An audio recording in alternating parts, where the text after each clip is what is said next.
recording.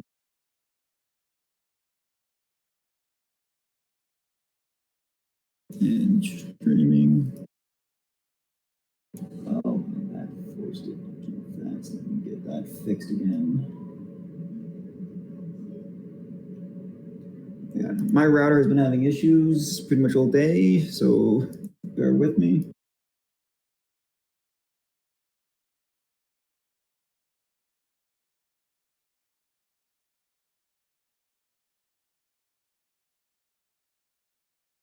Alrighty.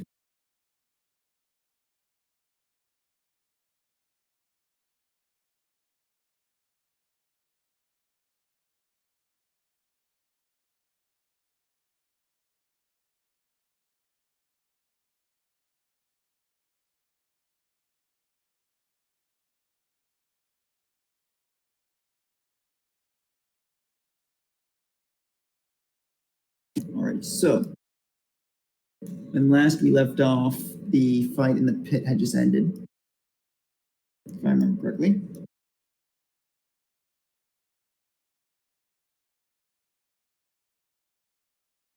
Is that correct?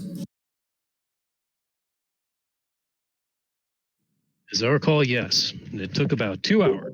Yep. And we just got a translator at the end of that. Yep. Apparently, neither of these orcs worked for Don King. Yeah, no.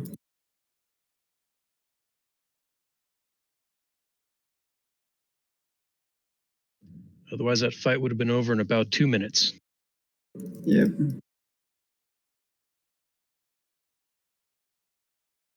Alrighty, so the fight ends and Pardis finishes transcribing the scroll, which was thankfully in common. Because I just realized that scrolls don't always have to be in common after last session.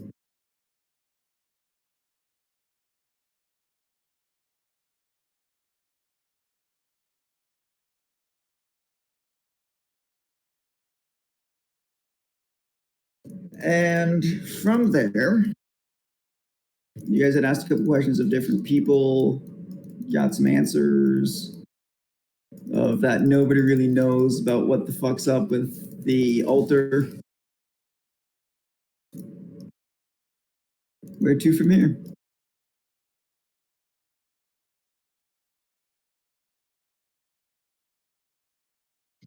So nobody knows anything about this altar.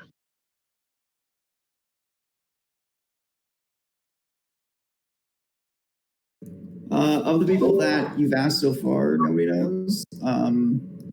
From last session, I do believe that somebody found out about a weird boy or something like that who might know. Yeah, let me just go double check. From the last VOD. No, that wasn't gone over.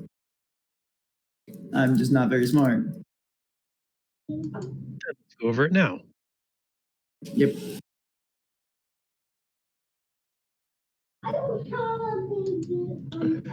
Well, now that we can actually talk to these people, maybe we can find out more. You say the fight is done? Yep. I guess Pathos will return to Pardis and ask how do I say this? Is your transcribing complete? He puts the book down and says, "It appears to be. I have since cast it as a trial. Let's see if it works."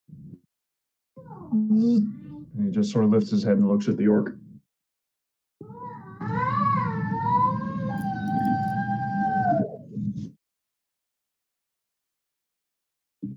So you look at the orc. I'm assuming that it's the one that you actually bought the scroll from, because I don't remember you moving from that spot.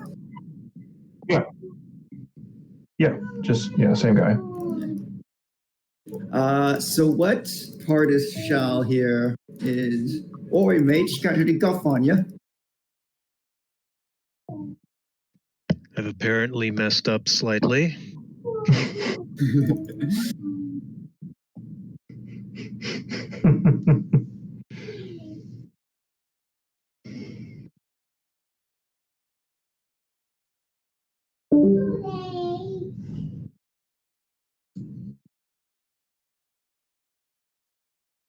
Bye, Tara. I love Tara.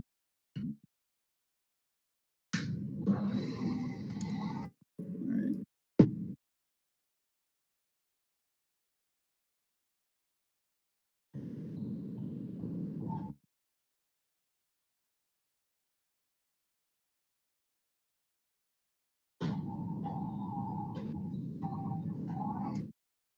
So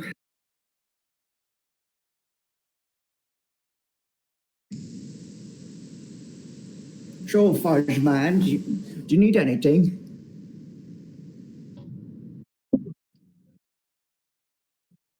Better. Okay. Well, in fact, indeed I do. My companions and I are trying to find an altar that is apparently located here. Would you happen to know anything about this? So he kind of scratches his chin with another one of his like scrolls that like he's kind of just toting in hand. You want an altar? I wish I could give you more of a description, but I'm afraid that is all I have to work with. All right. Give me a moment.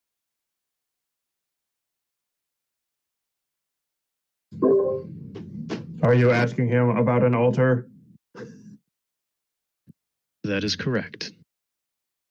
Are you asking him about an altar beneath Orchistan? I decided not to give him that much information on the off chance that it may be a taboo subject. What is taboo? I'll tell you Whoops. later. Move you back out of there. I accidentally grabbed you and moved you.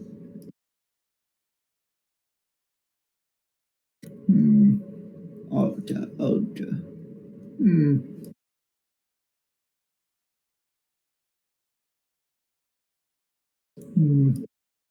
Well, we got.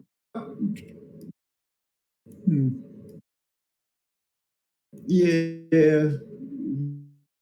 Got an altar to a room here. I mean, we're talking about. I mean, there's a couple that are kind of buried under the hill from. What the fuck did they call it?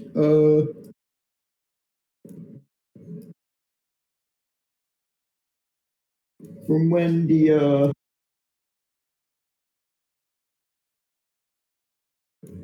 when this was that holy place, you know. Those would be the ones. If we could be directed as to whether or not we could get to them, that would be fantastic. Well, you're gonna need a shovel, as far as I know. So there's no cave, no path, no legacy location of getting to where it happens to be? Not particularly. I mean, other than rooms, there's not really a whole bunch to celebrate here. I mean, don't see why we'd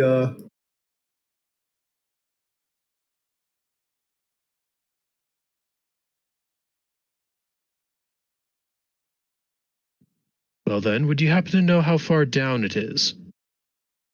I'm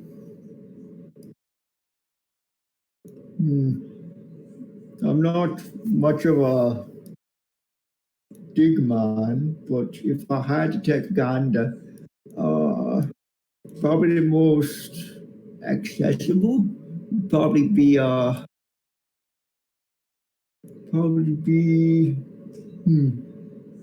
Probably the one under the fighting pit. The fighting pit, you say? Yeah. All right.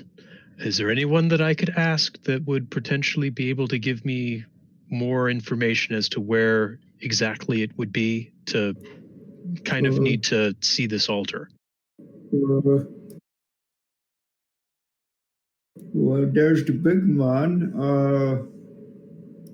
There's the big man, big boss, and let me think of the name of the other guy. He's like one of them smart folks, you know. You know, just like a real big old brain in the noggin.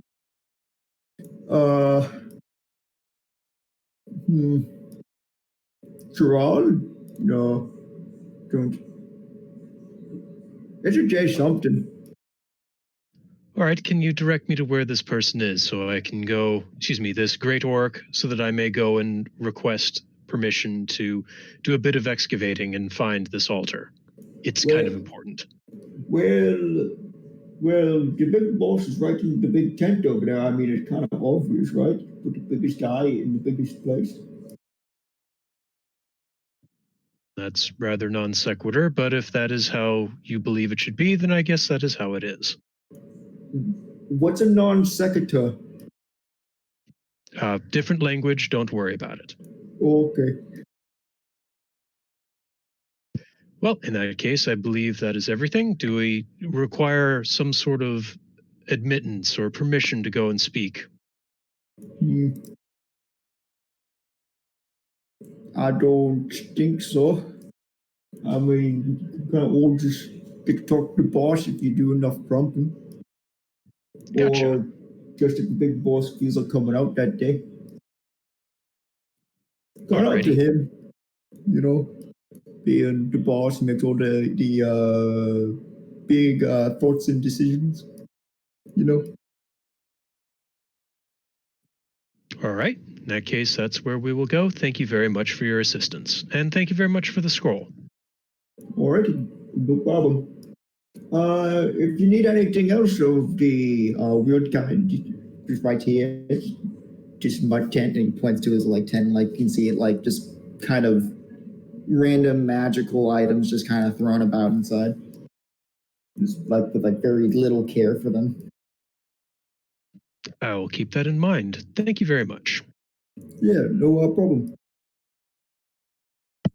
Artist spends the next minute or so explaining what just happened to Pathos. And anyone else who decides to show up and understand what is going on.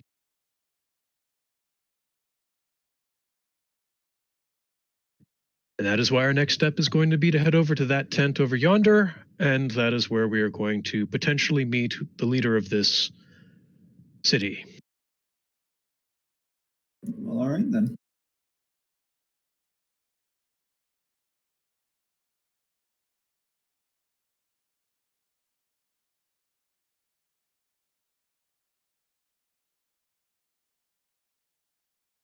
So right where you two are is kind of like a awning area.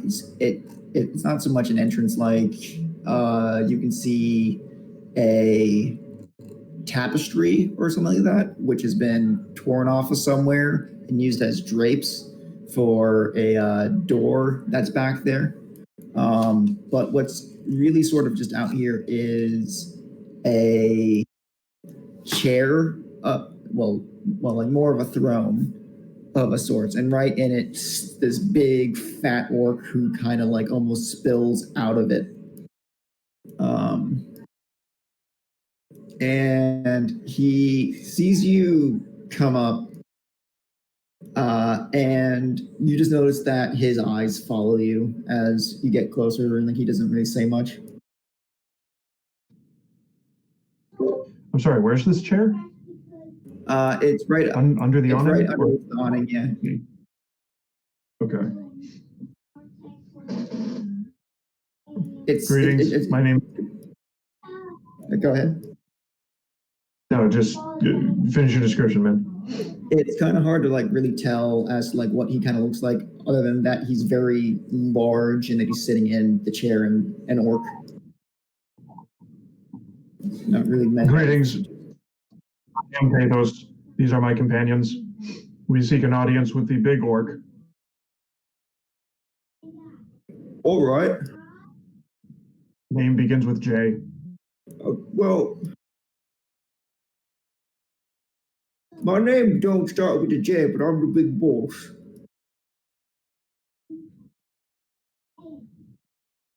Very well.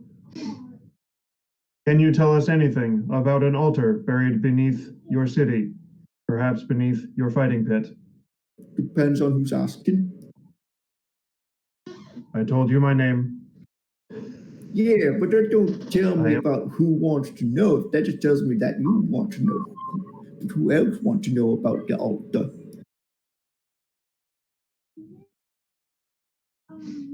Myself and my companions. This is Pardus, Panthera, and Schnick for short.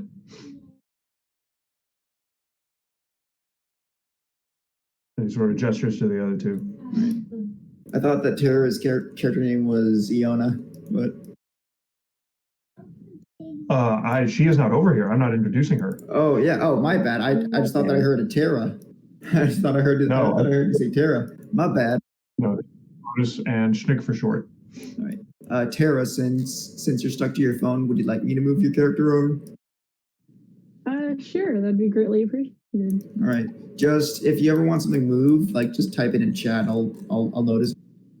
Okay. There we go. And to my left, just arriving, is Iona. Well, all right again. So now I know who all of you are, but why do you want to know? I can take over at this point. Matt. We are apparently going to be searching high and low for many things, one of which is this altar. And the reason we are searching for this altar is because apparently it is our responsibility to choose who the next gods are going to be.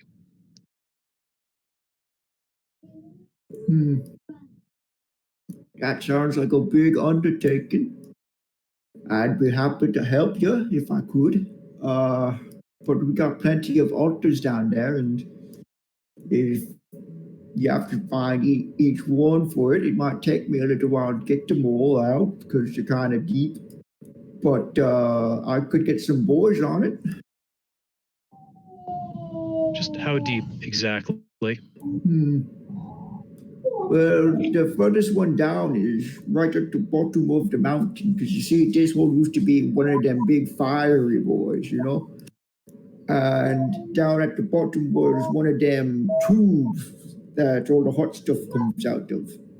And that's where one of the big altars was, and that's where, what their face was.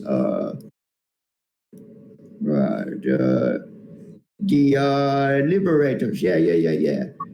The Liberators had first gone to, and then like it kind of just filled up with all the hot stuff, and now people can't get there. That one's right down at the bottom. So it might take a bit to dig to.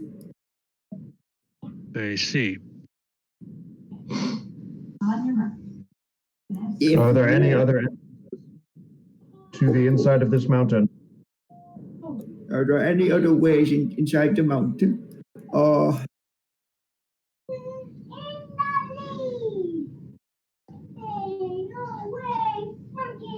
Well, there are a couple of the other tubes that are still open. I don't know if they'd be able to lead you back. Maybe there's some of the stuff move, you know, rock break, boom, crash, get shaky. I could have one of the boys show you as to where the old entrance was, because it's his like family thing, you know, because he's like great grand orc knew one of the old group in that intimate manner, you know. I could have him show you as to where the actual entrance is, and I think that he has a family keepsake or something like that. That's a book about one of the gods that one of the tiny ones asked about. It was the little tiny elf one, like I think it was a like halfling or maybe a gnome, kind of like that one. And he points at Schnickle with a big like finger that's a big old sausage finger. I could have him show you. Yes, please.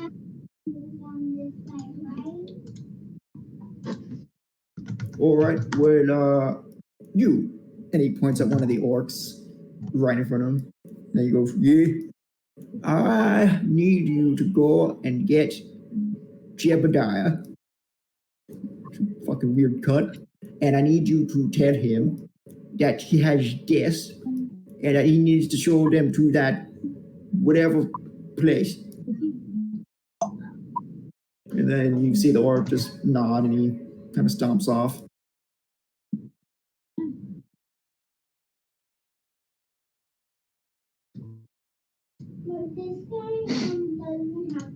Shall we wait here or should we follow?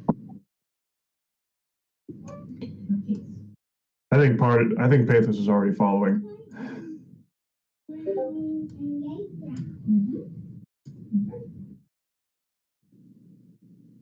This guy's white, black, white, and black. All right. We come back, I guess. Oh, well, that was the orc guard, and the dude who was the actual dude, like, stops, like, over here. Yeah.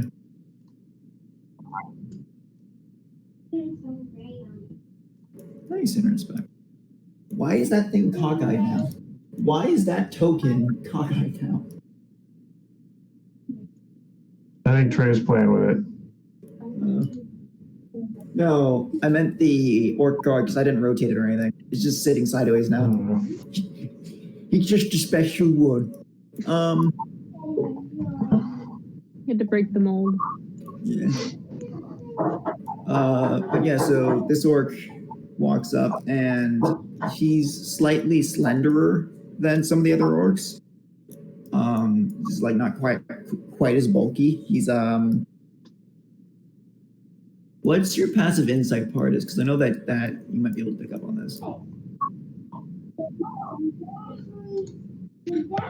My passive insight is 10, so it's very low. Never Others mind. probably have higher.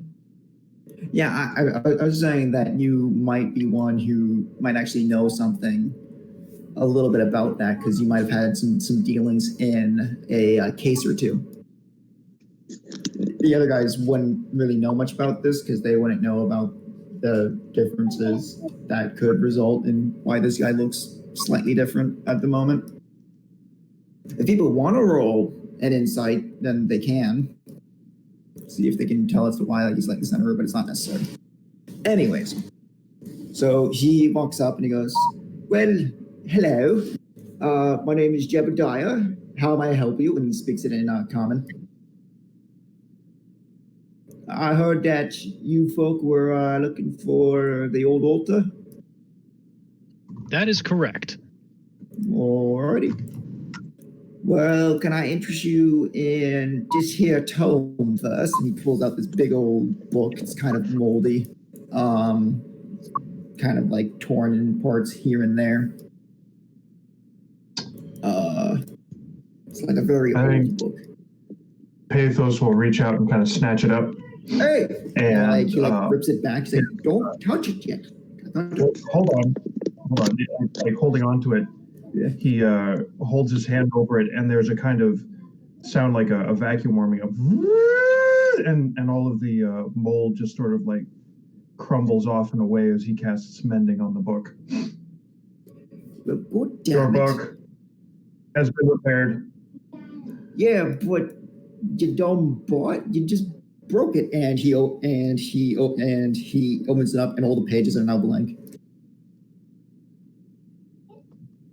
Ink's a change from when it was first made. if you mend it, it can count the ink, which isn't magical, as a damage to the book. All right. For fuck's sake, if Pathos understands and knows his own spell, he wouldn't have fucking done that. All right. Well, then let's just go ahead and retcon that. I just had that Yeah. as part of it because you had said earlier that he would mend a book and that you did not know if that would erase the ink of it, and it had back then from the book back at the dungeon cave. noted that. No. Okay, well, if you did that, you didn't tell me. I thought I had. All right, whatever. Mm-mm. Either way, retconned. Yep. I thought that I had mentioned that. I guess I did not. That's my bad. Mm-mm. Tara, I need you back over here. Get off the roof. But yeah, so he'll take the book and he'll hand it over to you. He's like, well, it's kind of roughed up and it's normal ink, so careful with it. It's still readable, but it's kind of scuffed. Now then, other than that, I can bring it down to where the entrance is. If you follow me. And he'll kind of... Yep, we follow. All right. And I'll go ahead and... I'll just take everybody. Whoops. Move this way. Whoop. I want you to be a bad guy for me.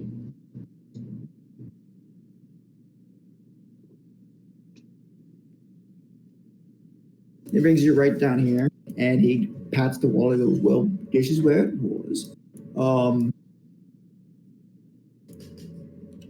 The altar was about 30 feet back here, if I had to say. At least that's what I was told to tell you. They've tried digging it up before, but it's just hard rock, just like right underneath all this dirt here, so it's kind of hard. But if you get the big boss's help, we could probably have it open up in a couple weeks. You could go ahead do something else, come back here. I mean, you got the books, probably gonna take you a little bit to read. I'm sure that you got other places to follow up on. If not, I could tell you about I could tell you about the place that they were heading after here. That helps you. Yes, it would. All right. Well, from here, they had busted out of the citadel, which is up where the big boss is now. It used to be just this grand old cathedral and went off the backside of a mountain, kind of slid down. From there, they got into this metal horse with round feet, and they went off somewhere. From there, if I remember correct, they were going northwest, if I had to say. I don't know. Papa didn't touch on it much, but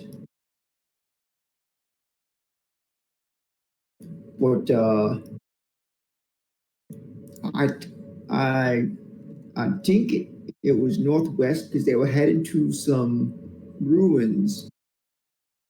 Hold on. Do you got a map? I think we do. You do. You have an old map. The one that's in the lore chat, because I was on in the journals.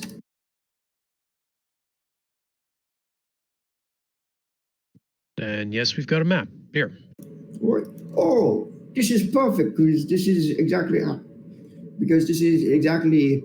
the one that Papa showed me when he was telling me about everything that happened. Well, you see, places that they ended up going. Pull up the map, as a matter of fact, was that they went you guys are over in Brixton currently. They had ended up going over to Archersul here, and up stopping by Truma. That's where they went directly after here. He's over to Truma over there, and Archersul was another stop, and I think that's where the journey ended as far as all the gods go. Or at the very least, that's about where me great, and like he's counting on his fingers, great grand orc was with them. After that, he was part of the group no more because Tiara wasn't with the party.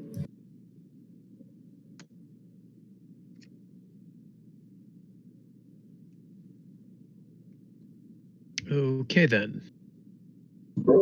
Arcustuel, Treomar, far from here. Yeah.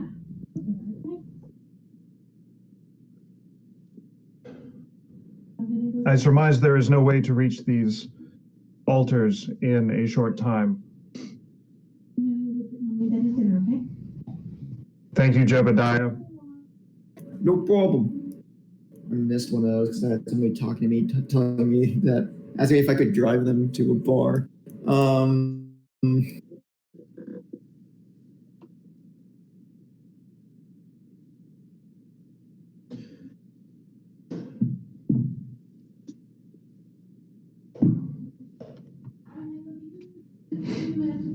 Okay. Pathos kind of turns to the rest of the party and says, I have been calculating our alternatives, and I have a proposal. Which is? Right now, at this time, our aims are nebulous. Our wandering is bringing only more questions and more blocked doors. Our quest will require great power. I suggest we seek great power, ways to improve our abilities, weapons, and other magic to make us more potent. If deciding on the next gods is our destiny, it will find us. That sounds reasonable.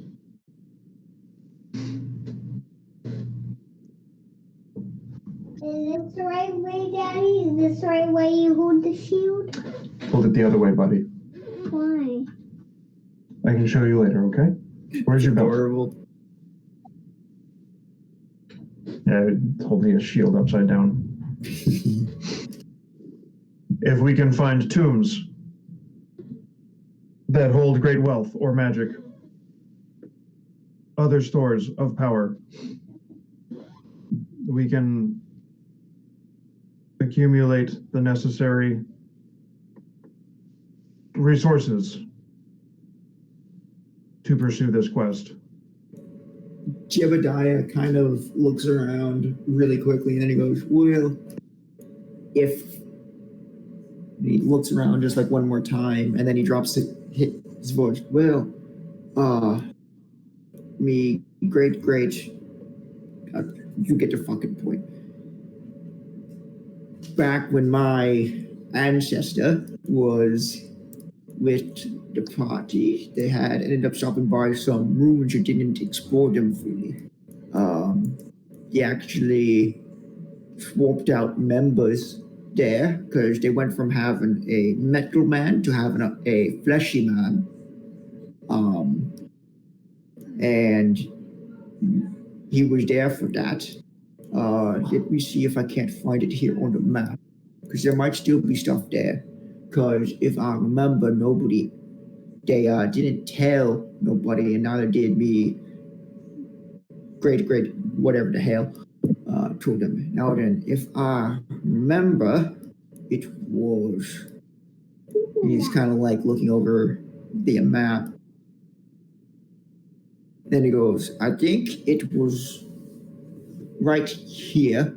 And he points right at the point of that minor path over in Treuch. And he puts his finger right over the H on it.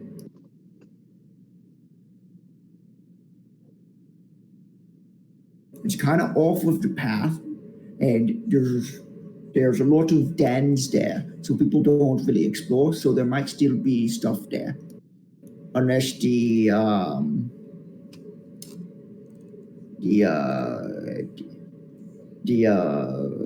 other people were there, because he had talked about how they had talked with people who didn't speak any language of ours. It was weird.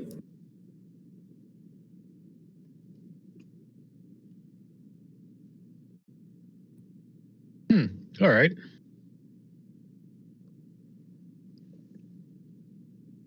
You mentioned horses or metal horses with wheels. Do you think we I could did. find any of those in that area?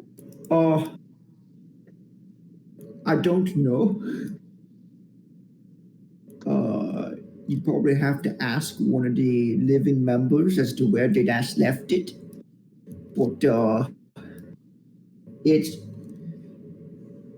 was a large metal horse, is what they called it, but it fit like 7 people on it, and they kind of sat inside of the horse, you know. So you couldn't ride it into battle. I don't think so. Not important. Okay. Well, I mean, maybe we could find some other stuff there. Some money would be good.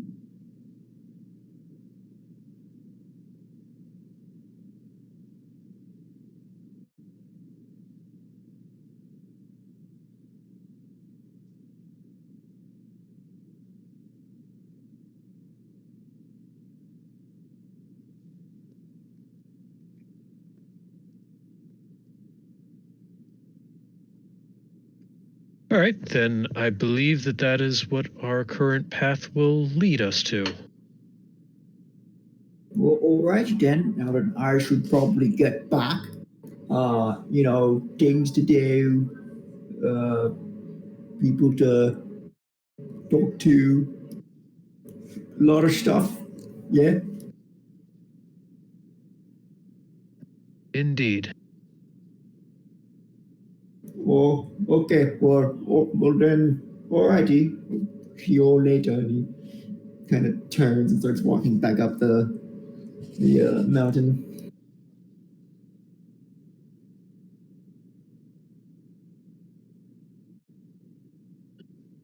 Well, we learned something, I guess. Does that mean that we should now head off to this particular area?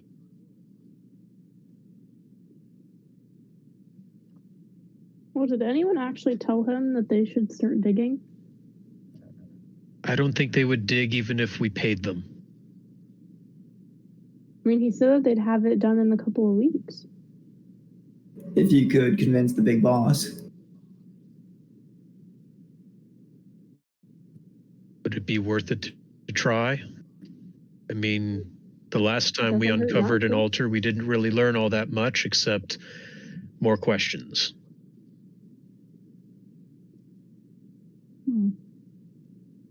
I mean, I wasn't there for that one, so maybe I'll have insight. So it's actually getting pretty dark now. Would you guys all like to try and find a place to rest here, or do you guys want to huff it out and camp out somewhere?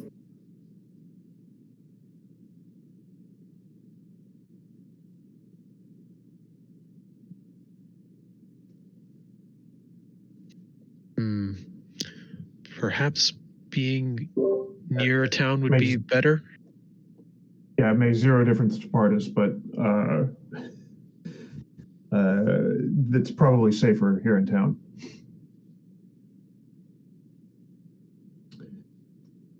I don't know, Shaq. Schnick is asking, do they seem to have any issues with us, or do we get the vibe that they don't want us here? They don't seem to have any issues with you, no. Why am I seeing Schnick's... Why aren't I seeing Schnick's chat messages? Oh, that's right, because he's typing in the actual game, and I don't get audio notifications. I have it up to actors at the moment. I'm not...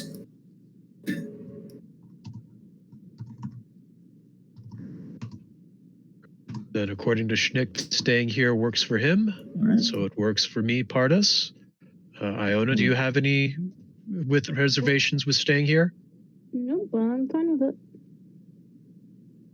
Then let's try to find some lodging of some sort.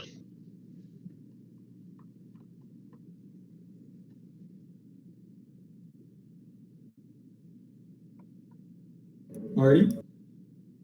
So the places that look like they might have housing are A, the big tent in the back. The other place that looks like it might be kind of up and ready is one of the ones that are up here at this tower. See my cursor?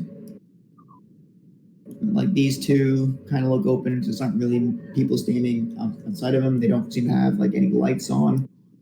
And the draped covers are pulled up just as you guys are walking around here. Can you get an axe?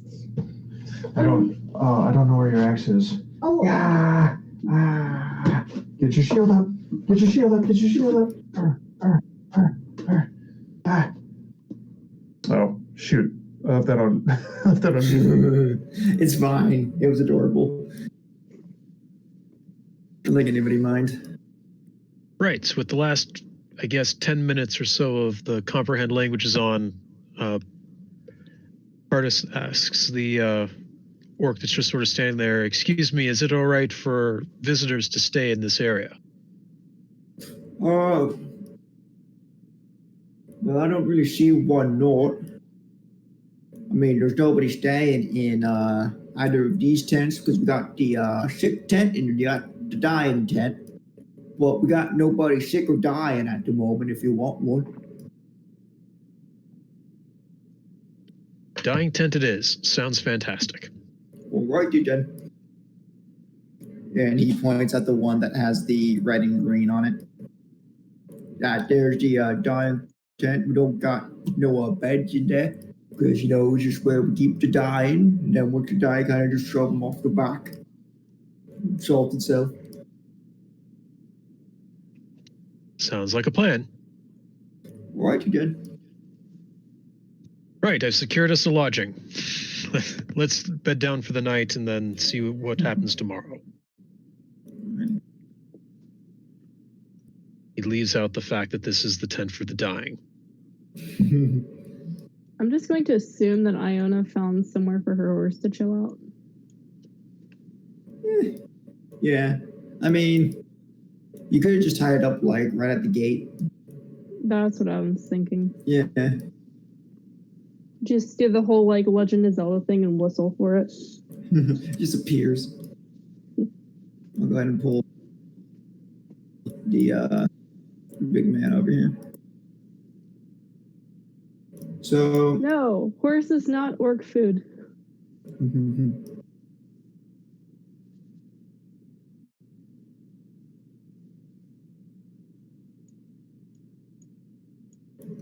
So with this,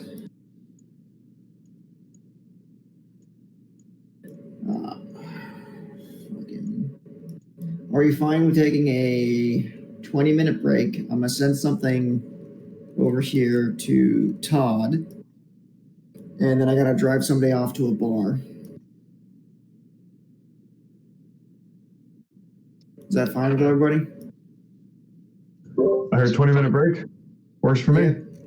All right. That's fine. That's an interesting thing to do for a D&D break. Yeah, I mean, I would have done it before D&D if people told me, but apparently we're just coming up with plans on the fly now, even though I tell them, hey, Fridays are for D&D, so once the sun goes down, don't bother me, but I guess whatever. Okay. Okay, man. Yeah, I'll be back. Good luck. Right, will do.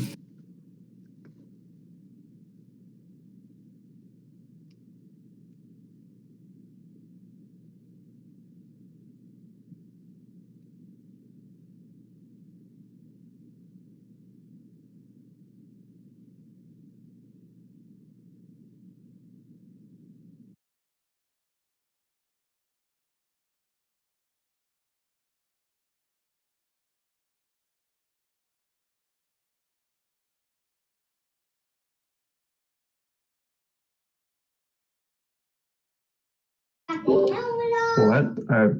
and now I got one shoe off. So, yeah.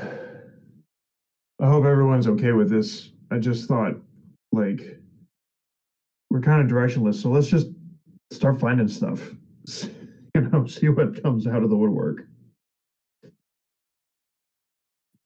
That sounds fine by me.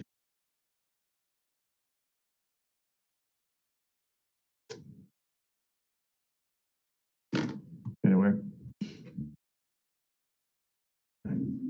my kiddo is leaving his nightly accoutrement all over the floor, so I'll be right back. Gotcha. Take your time. Again, we're in break time right now.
You there, Jeff?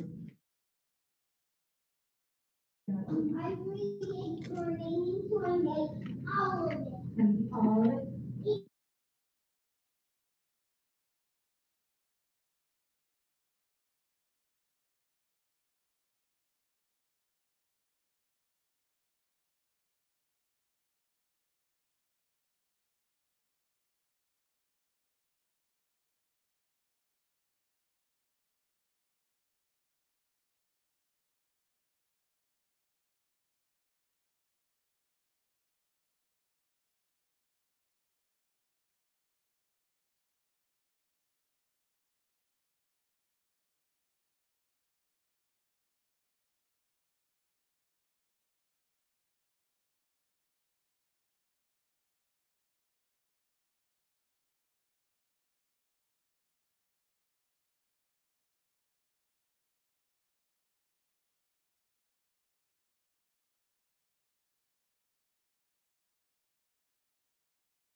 All right, I'm back.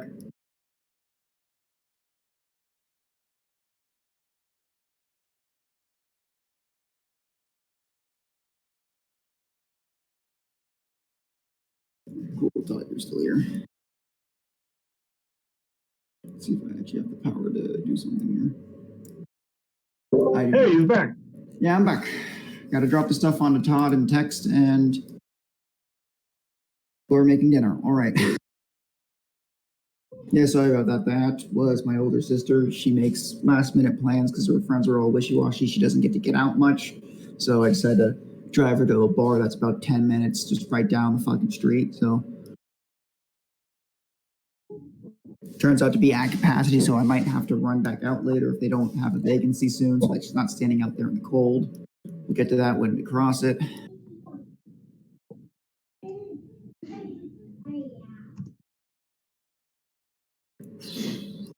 Let me recollect my thoughts here before I post gibberish to Todd.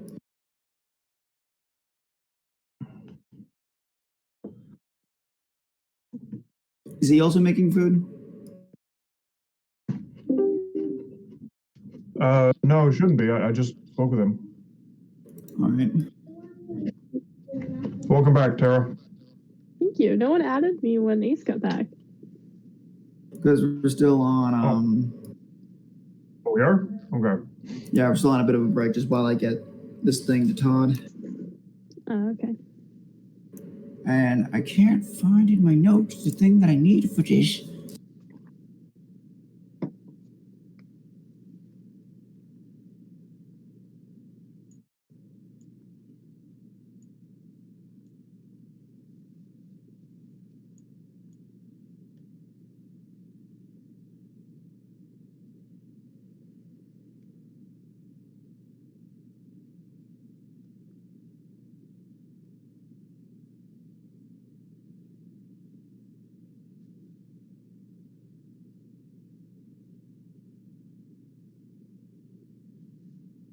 Random question. Can y'all hear like constant background noise from me?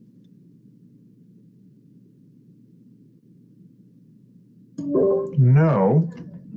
I do see your thing is up pretty much all the time, but I don't get background noise. Yeah, that's what I was asking. Like it stays green, but I didn't know if y'all like could hear my computer. Who knows? Might be some like very like small background noise that your computer's picking up. Maybe.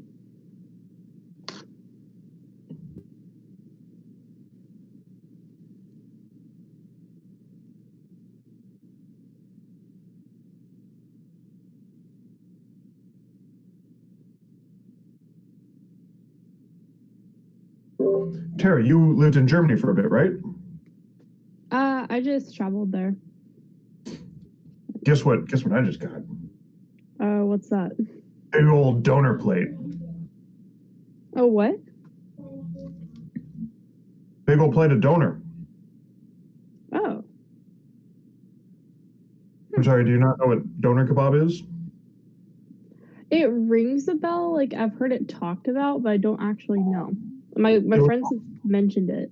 Yeah, it was all over Germany. It's another word for shawarma, based, or like there's some minuscule difference between the two. Whatever.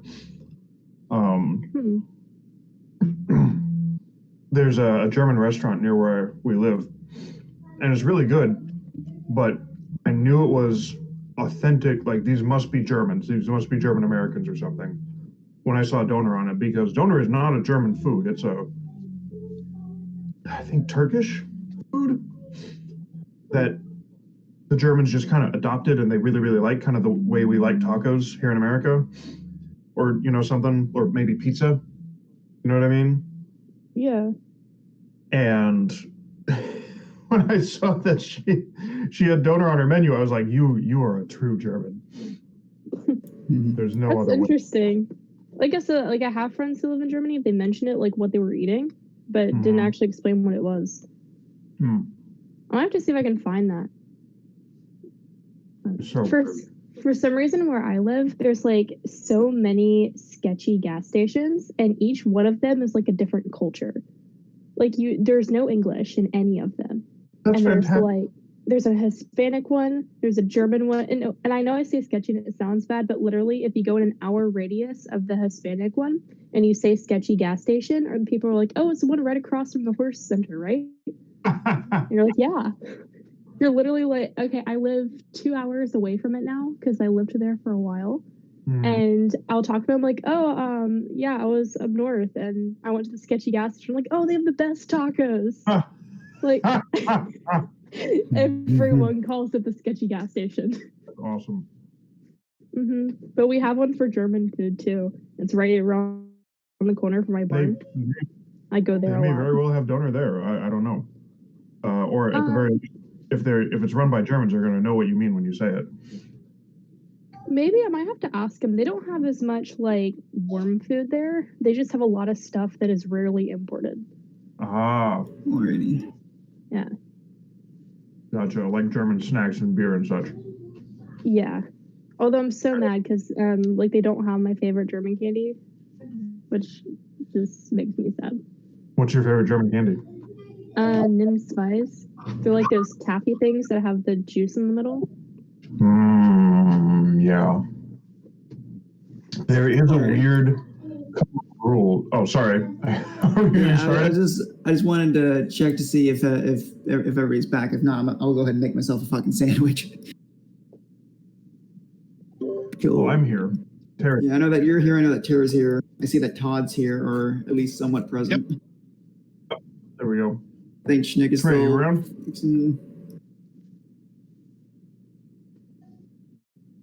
Is he still fixing supper? Oh no, I don't see anything from him. Evidently. But yeah, there's some weird import laws around certain German candies. I don't know if that's one of them, but the chocolates that have milky centers, can't ship them. Well, they didn't allow Kinder Eggs until like 3 years ago. That was the one I was talking about. Did they actually start letting those in? Oh yeah, no, but it's Go ahead and make dinner. It's the stupid snowflake Americanized version where they don't actually give you a toy on the other side. Oh, that's too bad. Yeah, they have to make it like they have to like approve the kids' toys. They can't give you really tiny ones that kids can choke on. Because yes, you're gonna eat the toy instead of the chocolate on the other side. I don't know. I've seen some kids eat in America. Just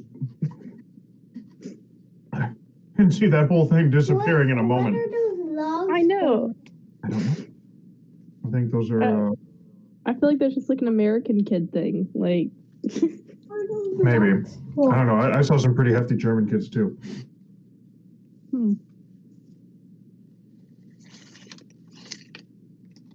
I was over there. I saw like this little kid, looked like a toddler, sitting in a high chair, drinking what looked like beer.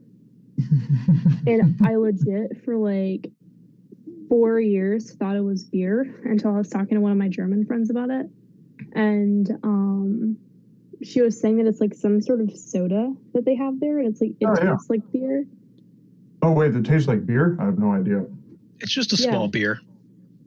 They've got they've got that apple soda that is just so good. I don't think I tried that. Apfelsaft Schorle. You can get it on Amazon. I found out. May or may not have a small stash. It's excellent stuff. Amazon is great for that stuff, except for it's so expensive. Yeah, it was not cheap. If you go to that German sketchy gas station though, that might be a good bet. Yeah, I'll have to see if they have it. Yeah. Just ask for Apfel. I'll write it out. Okay. Here in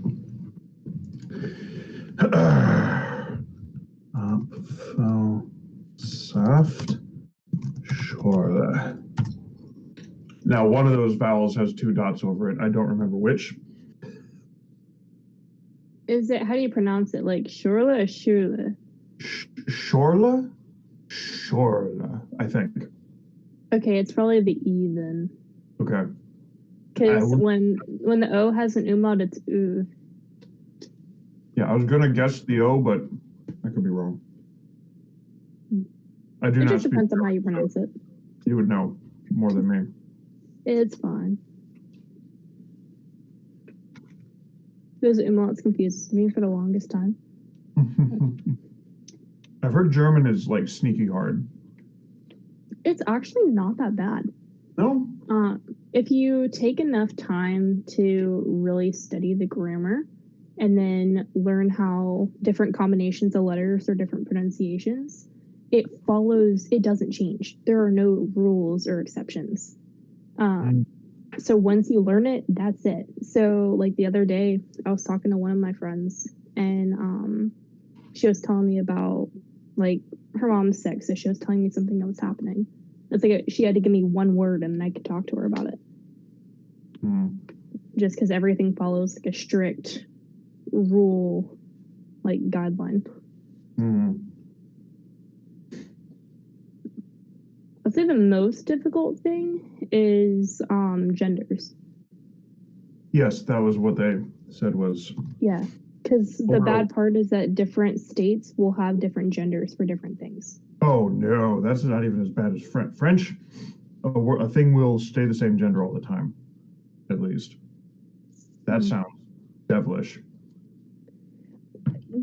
Yeah, it's not fun, except for like a fun trick is if you're ever speaking German, just say duh. And if you're talking fast enough that people don't even catch the E or the S at the end. So it just works. All right, there you so go. I am back. Made a sandwich. I see that Schnick's back. I think he is. I just got a message. Yeah, he's back. All right.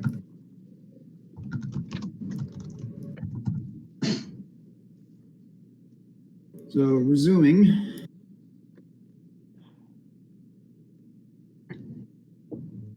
What we have.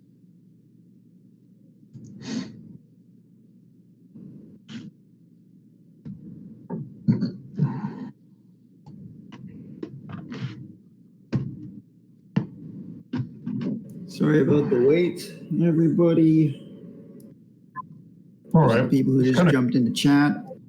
Kind of crappy of your living mates to impose on you like that when they already know. Yeah, I mean, it's just family. You know how it goes. I mean, I do always have the option to say no, but like, it's family. I know that they don't get to go out much because of COVID and all that. She finally had one of her friends who were finally willing to go out, so I figured why not. That's fair. Yeah.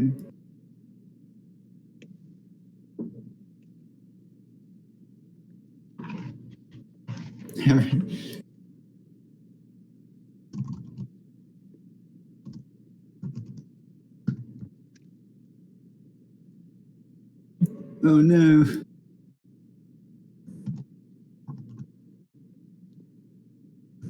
I just love what's going on in Discord chat here.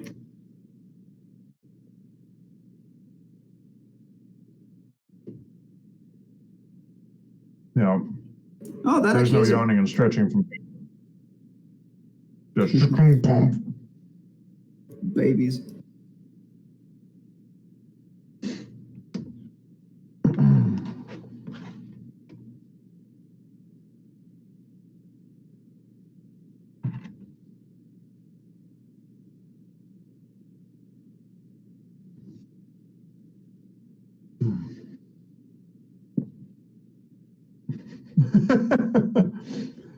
See, Schnick is bothering his orc. Oh yeah, I see that too. Is he sizing him up? Know what's going on over here?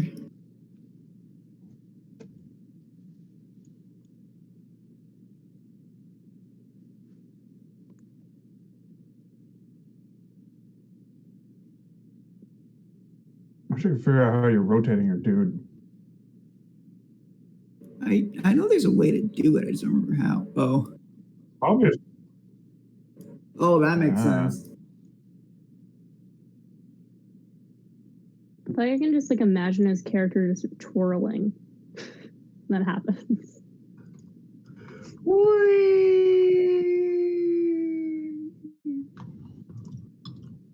Digital action figures are the best action figures. Okay. Alrighty. Oh, I let go of shift and it zoomed out because I have a locking wheel.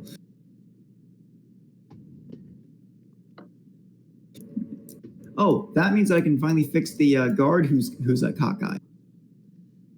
There you So I go. actually know how I did it.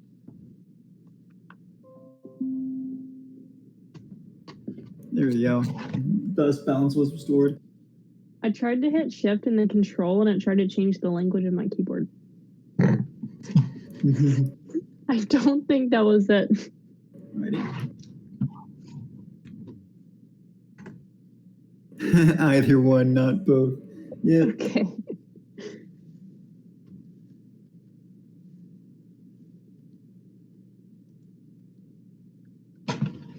Well, that was a lovely night's sleep. Did anyone else have any interesting dreams that were out of character? I do not dream. We shall have to ask the electric sheep then. I do not know any electric sheep. Oh. We have yet to find them. One day we will. You said that you had an interesting dream. What was it about? These sound dangerous. Mine potentially could be. I have a feeling that my patron is housed here. And who would your patron be? Not sure. Didn't get to see the contract that well. Sounds like an interesting contract to be in. It was not of my choosing, but it is one that I must fulfill. He may be in the altar, but as we have talked with the previous guardian, he may also not be. It could just be sort of like a means of communication. Like they're shouting and I have finally gotten close enough to hear. I am still concerned about these electric sheep. Are they run on electricity or made of electricity? To be determined. The lack of data is distressing.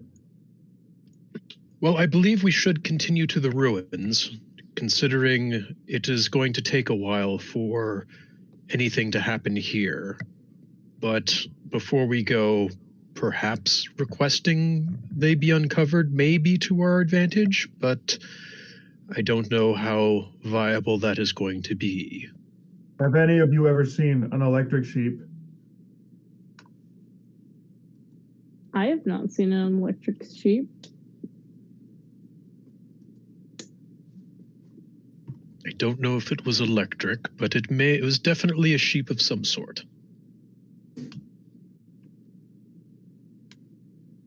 Were there any indications, positive or negative, of its electric nature?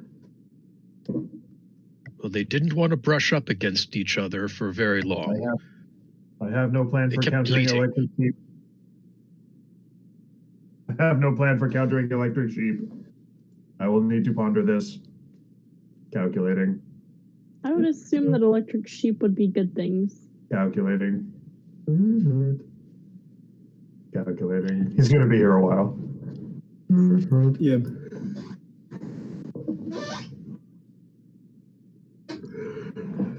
If you would mind putting down that beach ball for a while, we should probably get going. I'm sorry. No, this is Andy. This is me being confused. What beach ball? Yeah. When a computer's thinking, that Yeah. usually has a little twirling icon. Got it. Yeah. Oh. All right. Yeah. Yeah. I'm all right. I'm He's tracking thinking, now. so he's got a little ball or something that he's just sort of twirling while everything's waiting to indicate that he's thinking. I haven't thought Damn. of what. Damn. Maybe That little is. thing is. Thing. All right. I feel like I imagine like his eyes flashing, like when you're connecting to Bluetooth. Yeah. Or Yeah, like it spinning his eyes. I see. Spinning eyes is a little too reminiscent of like hypnotism, right? I'm not fucking Hypnotoad robot, but Hmm. I like the blinking eyes, like a modem trying to connect.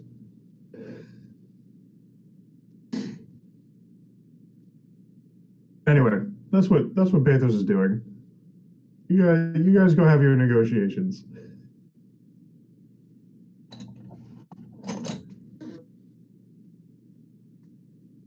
Well then, I guess we'll give that a shot first and then see what the ruins hold. All right. So, which of us would be best to speak with these people? Just convince them to start working for us. I mean, I know who has the highest charisma. Because the big boss does speech common.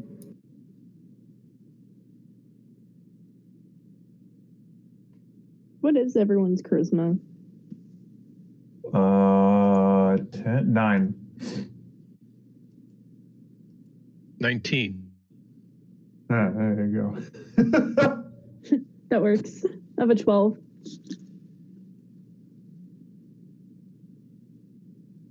He's very charismatic for a cat. But then again, he's a cat, so what do you expect? Kitty.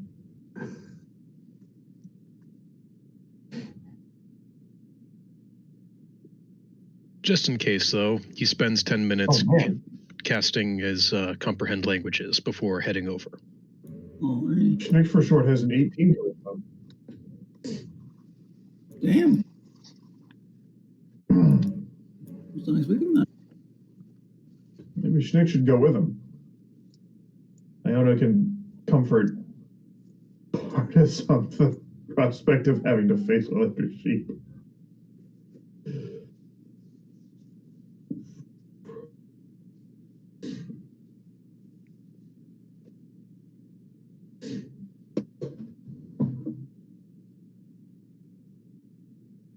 All right, another day, another standing in front of the big boss's tent. The big boss is not currently out, but all of his little guard guys are still here. Can I just look at you? Excuse me, at what time would the big boss be available to speak again?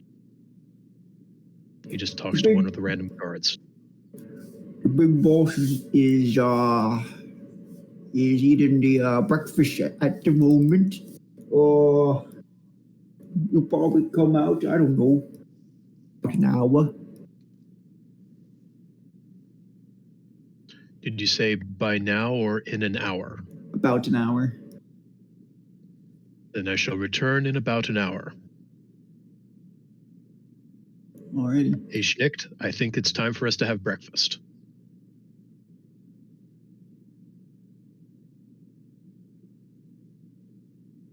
And together they go back to rejoin the rest of the group and figure out what breakfast is going to look like.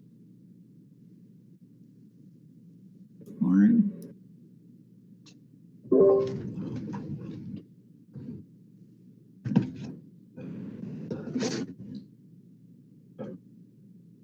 My chief concern is the uncertainty.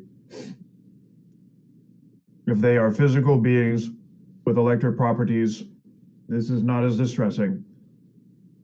But if they are sheep formed from raw electric energy, any encounter could be disastrous. I can assure that they're friendly sheep. You have encountered electric sheep and you know them to be friendly? I have, and they are very friendly. See, you should know. I mean, I have to deal with four-legged creatures quite often.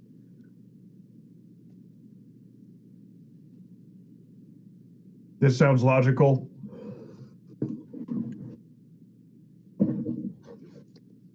Do you have a plan for renegade electric sheep? Well, you see, electric sheep usually do best when they're left alone. So you leave them be and they'll leave you be. Your expertise is most useful. I am glad you are a part of this team. Well, thank you. Glad I can help. And then when you two come up, he says, our troubles with electric sheep may not be as large as I feared. Iona knows how to handle them and has handled them in the past. She's just going to be shaking her head in the background. Then I'm glad that is cleared up. As for those of us that require sustenance, what shall we do for breakfast this morning?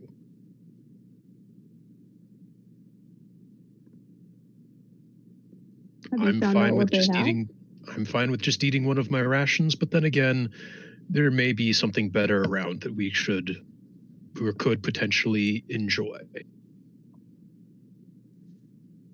You might as well see what they have.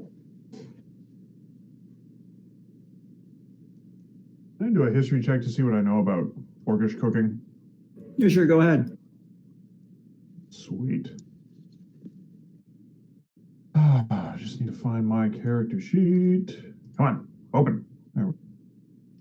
Yes, Schnick, that is why I suggested we should probably enjoy our rations. While I would be perfectly fine with eating whatever, others not so much. 23. 23. Wow. You know that orcs are mainly meat eaters? Orcish cuisine consists mainly of meat dishes.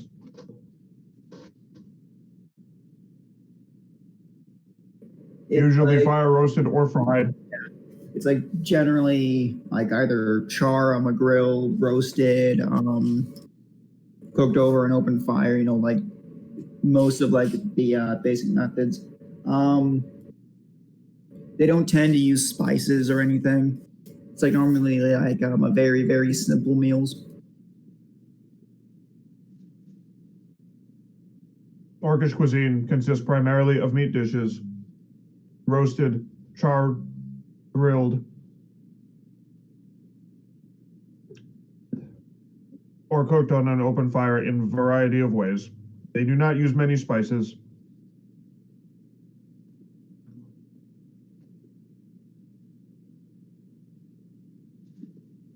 Well, I don't know about any of you, but my rations don't contain any flavor either, so might as well eat here. That is a fair point. And I just got a text message, probably from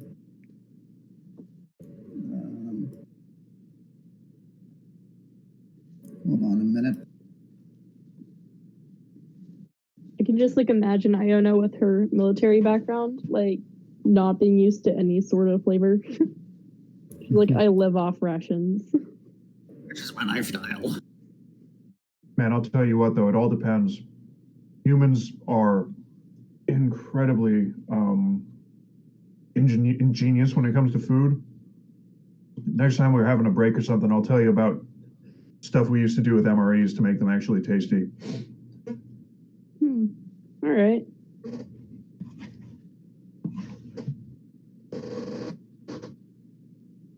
All I can think of is, like, just while we're waiting, my grandpa told me when he was in Vietnam, they used to have candy bars and they throw them to the kids and the kids would throw them back. Yeah, there are actually stories of certain kinds of memories that we would toss to. I didn't do any of this stuff, but stories filter around. MREs we would give to people in Afghanistan or Iraq, and they would, like the ones they didn't want, they would try to feed to their dogs, and their dogs wouldn't eat them. Nice. Damn. It is what it is. Fine dining. But no, you're right. Like I've had some pretty good food in the army, but it's never something you can count on.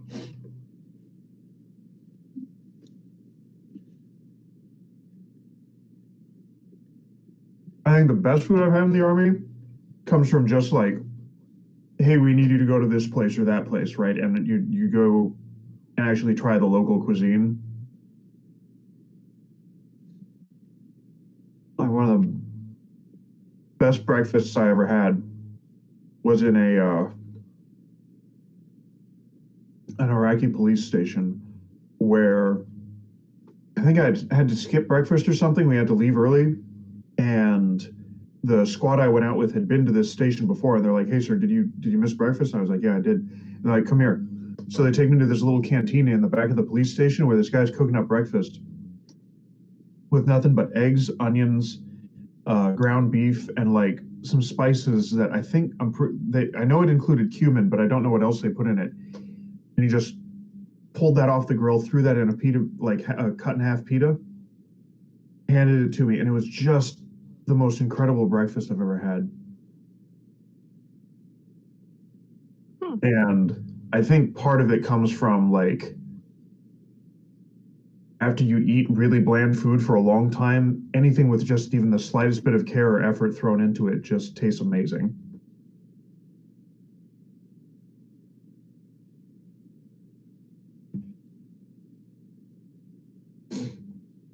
Sorry, weird war stories. Oh no, it's fine. It's very informative. It gave me time to check to see if anybody typed anything in chat. Nobody did. There's like 8 people on in there though, so oh well. There's no comments. Everybody's just happy to listen.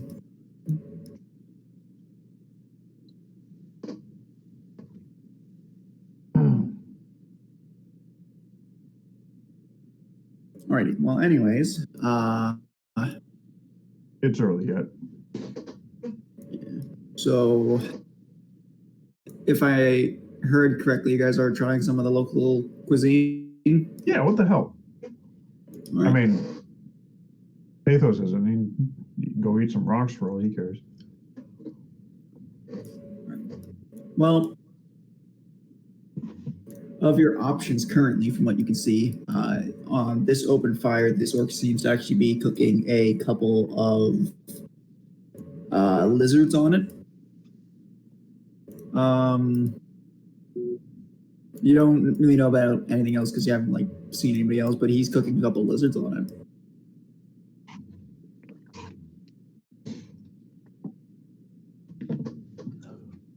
I was waiting for you to say horse. Oh, greetings. My name is Pathos. My companions require sustenance. Do you have lizards enough to share? Or perhaps we could recompense you with coin. The lizards are kind of on the larger side, like maybe about a foot long, Jesus. 1.5, somewhere around there. Well, I normally eat about 3 or 4 of them, or you got any good weapons? Gathers, arrows, hunting stuff. I will offer him a mace. He kind of picks it up and he turns it over in his hand, kind of checks it. He kind of flips it back and forth as he's like testing out the weight and balance of it.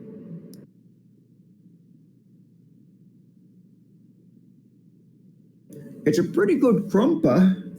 And he picks up 3 of the lizards and he hands them to you. I have secured sustenance, and I pass the lizards out. Sustenance is mine.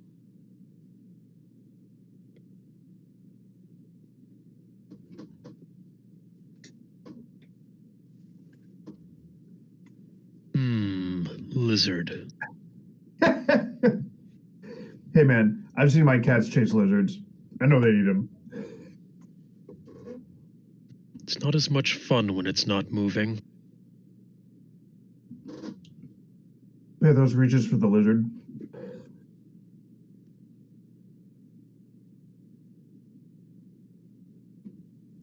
unless you stop him, he's going to start like taking it out of your hand. No. Just handing Arnis them over. slaps Oh. the Pathos's hand away. Mine. I can make it move if you require. No, that will be fine, at least with this one. Is that when Pathos turns on his vibrate function? Make it move? I was just going to throw it off the cliff. Oh.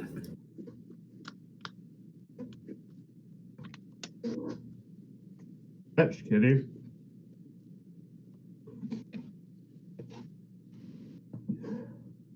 But yeah, the lizard's kind of burnt. A little bit of charcoal-y taste to it. Oh, that's good stuff.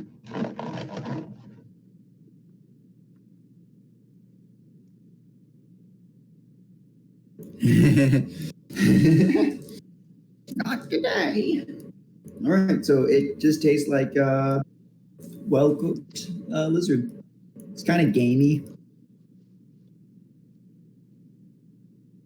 That's like about the only taste to it. Is that it's just like kind of gamey, a little bit dry because it's like wasn't rotated, so like all the juices kind of just fell out.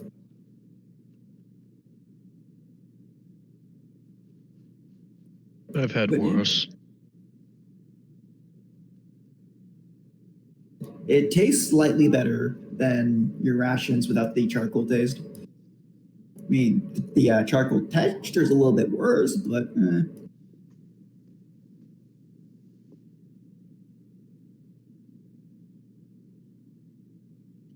Ah, the joy of prestidigitation.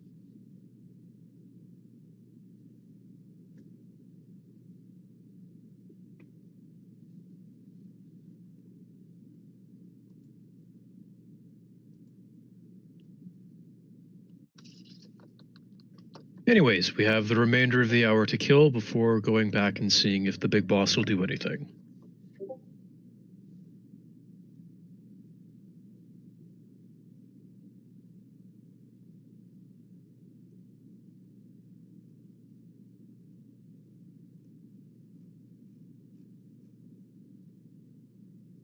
Any suggestions? Anything else that anyone wishes to do in that meantime?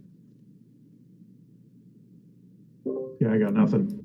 maybe a horse that somebody wants to go check up on. Sure, we'll go check up on the horse. It's still alive. That is good. I'm guessing it's gonna be like this direction. What's the horse's name? Oh yeah, I was gonna have her ask that, but we never went to go pick up the horse. What is the horse's name? She could not have named it. Well, I didn't think of a name for it because I thought that you were gonna name it. But I can't name it. I mean, it's your horse. It's your Yeah, but fight. when you buy a horse, you don't give it a name. It already has a name. I don't know Bad that. luck. I'm not a horse seller. I don't sell horses for a living. Technically, you were a horse seller. God damn it.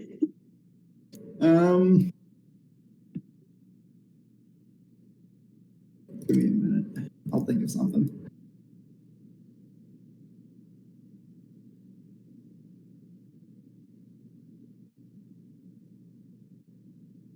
Since I ride horses in real life, I told myself I'd never do anything horse related, and here I am.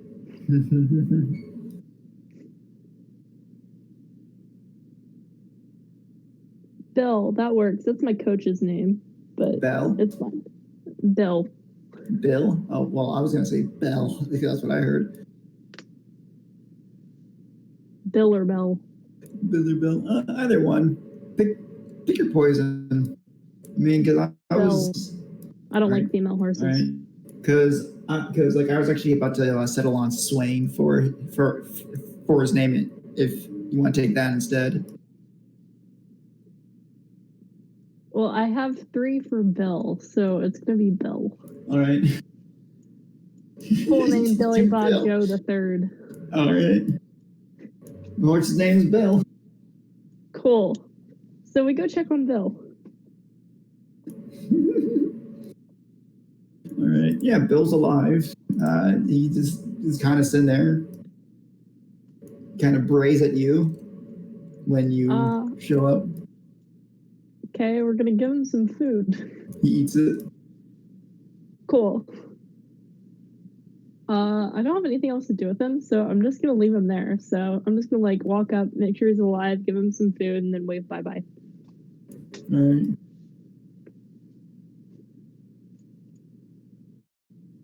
She's gonna go back here. Like, okay, good news. Horse is alive. That is indeed good news.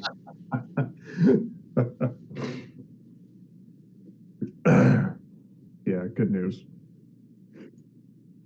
Good news indeed. And with that, the hour is up, so time to go back and check in with the big guy, if he has finished his meal. All right.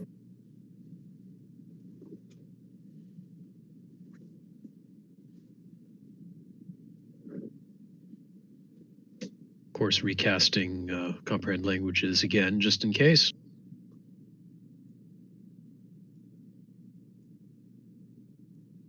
Right, is he at his tent now?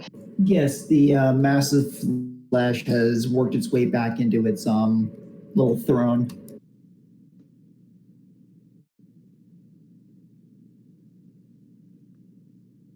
And you have guidance. Right. Nice.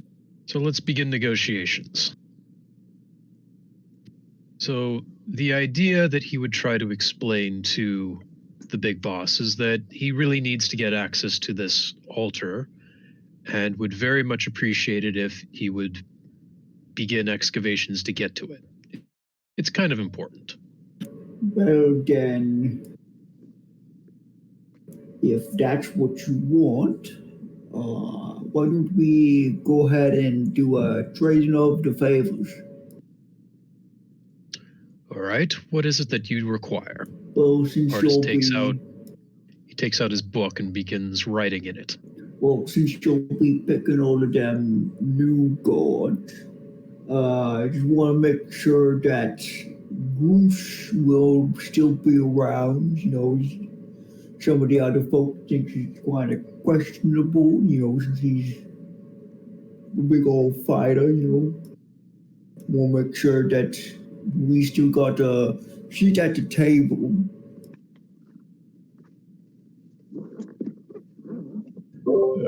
Question: is Grumsh currently out and about? Yes. Okay.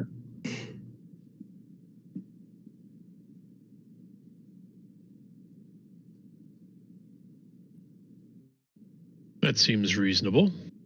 Alrighty then. Well then, do you have any place in particular you'd like excavated first?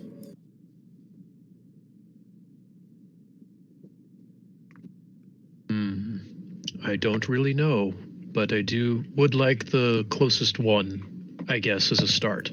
Alrighty then. I'll probably go ahead and get two of them started. So, guess we'll start from the one in the fighting pit and down at the base of the mountains. Just try and meet up in the middle. Could have passed a couple along the way, right? Potentially. I assume this is going to take a while, so will it be all right for us to come back in a few weeks to check on the progress? Yeah, that sounds about fair. All right. Pleasure doing business with you. We shall return at that time, and hopefully things will be better for everyone. Alrighty then.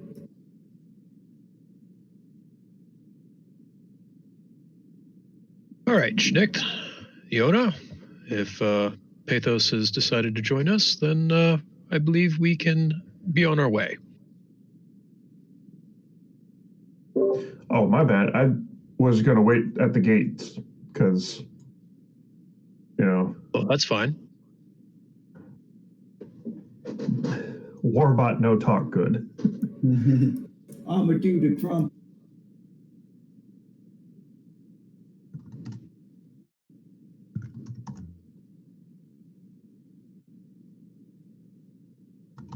And I guess at this point, Iona will pick up Bill. Alright, so where to? The ruins? Does that sound about right? Got 2 for the ruins? All right. I'm up for it. All right, that's the ruins. Sounds like the ruins. All right, so as you guys head off into the forest, it's still a less trodden path. The tree coverage is pretty tight, so it's kind of hard to see as the branches cover up the sky. Now then you get to the end of the trail, and as you kind of walk off for the first couple of bits, and this does take you actually a couple of days, but there's not much along the path because it's still the mainly march path up until you get to the forest. And once you get into the forest, there's actually a couple of merchants which are using it to go back and forth. So it's still like generally traveled. But once you step off of the like main area and start heading off towards where the ruins are, after a couple of hours of walking, you do end up coming out to this opening, and from behind you, whoever's in the back of the order, make a perception.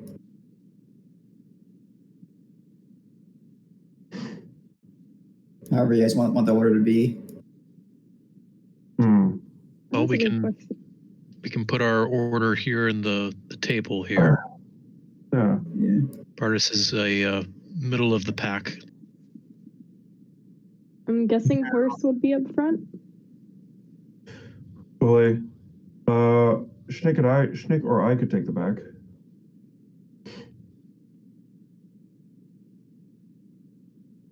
I'll take the back. All right.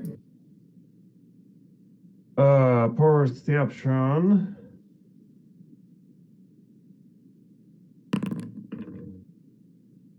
That is a 6. All right. So you end up walking into this large clearing, and God damn it, and you don't really seem to notice anything behind you, Pathos.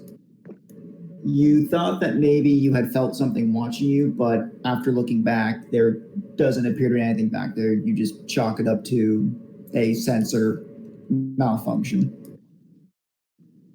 Up until you notice a couple of strange-looking wolves start marching out of the dense foliage, and they're very close to the party. You ready to roll right. initiative? Yeah.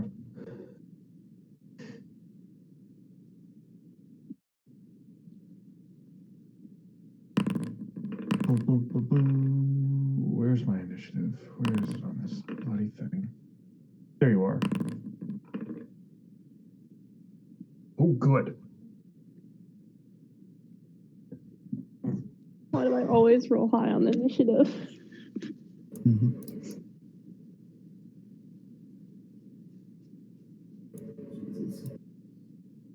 No, I just need to be able to put all of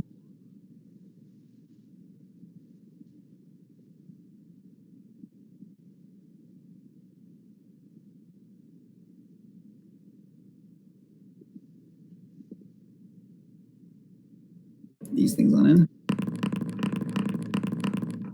There we go. And wow, Yona. Oh, let me actually fix the order here. That's what it was, if I remember correctly.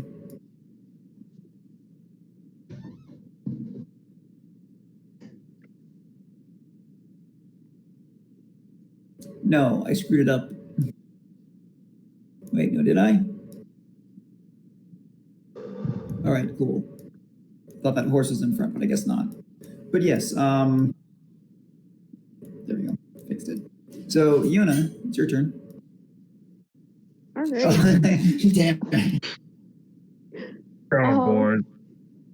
Let's see. Pull this back. I wish I knew which one had what role, but okay. We're gonna go over to this one. All right. Actually, I think I can go back here because I have reach. Right. And do the stabby. All right, go ahead and roll. I have to figure out how this works. Give me a second. All right, so if you go to your sheet, Hang on. let me actually pull up your sheet so we can actually walk you through this quickly. You then go to inventory, Mhm. and then you just click on whichever item that you want to use. You click on the name. I did that. But it is not rolling. Oh wait, no, It never doesn't have mind. it equipped. You don't click on the name. You click on the icon, not the name. There we go. There you go. Wait, I think you just got 2, but that's fine.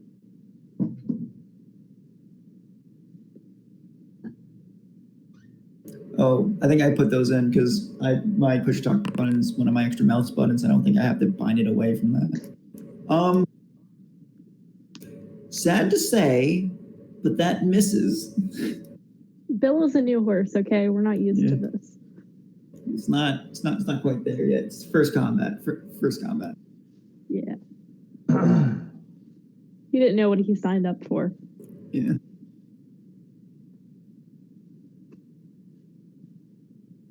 All right. So with that,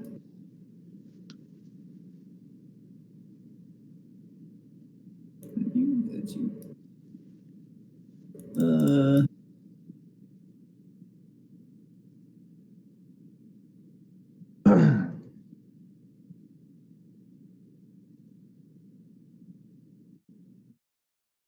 All right. So then you watch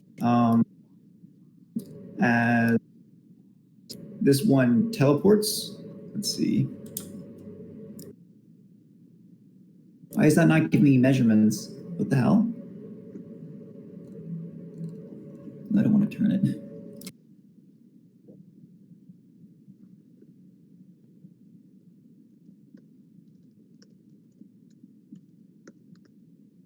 Because it teleports over to here and then tries to bite Schnicht.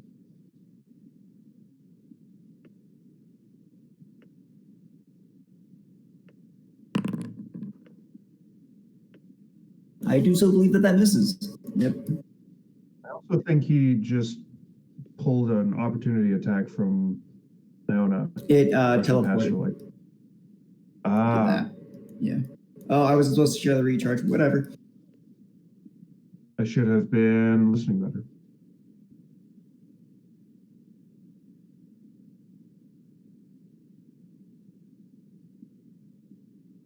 Let's get that out of there.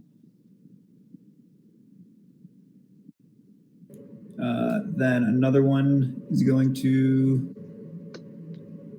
teleport and try and make a bite attack.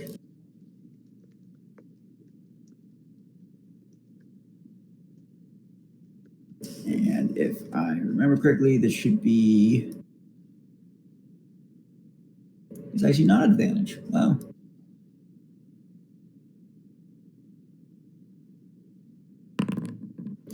It also misses.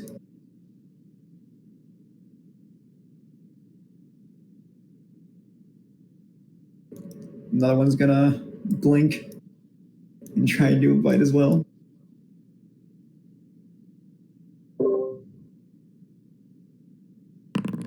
Zoom target. Nope. The roll is gonna miss. Damn, Schnick. Well done. And it's now Schnick's turn.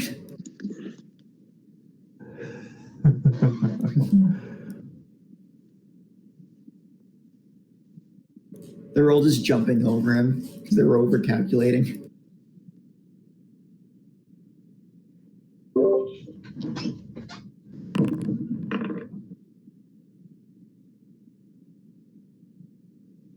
And 11 misses. So far, nobody has hit this combat.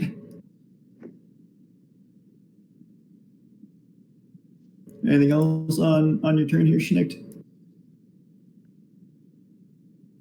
All right.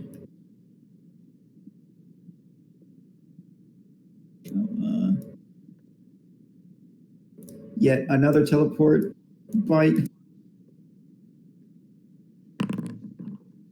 Another miss. Probably rolling those in private. Another teleport.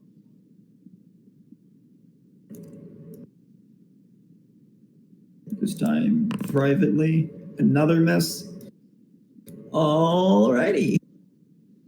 Parties. Well, gee. Please hit something. Well, whether I hit something or not, I am gonna do something.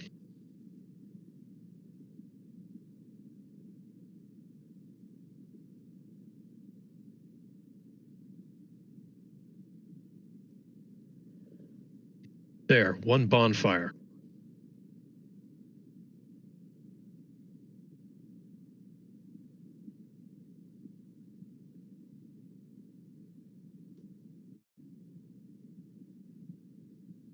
So I've placed down a bonfire where one of the dogs happens to be. So dex check.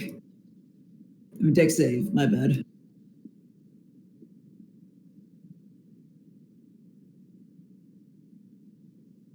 It need to be 14. It has passed. Okay. Still takes damage though, doesn't it? Nope. No. Nope, it just avoids it. Alright. So Oh, again. damn it. Yet another blink dog shall. Hold on, is this long enough? Is it close enough?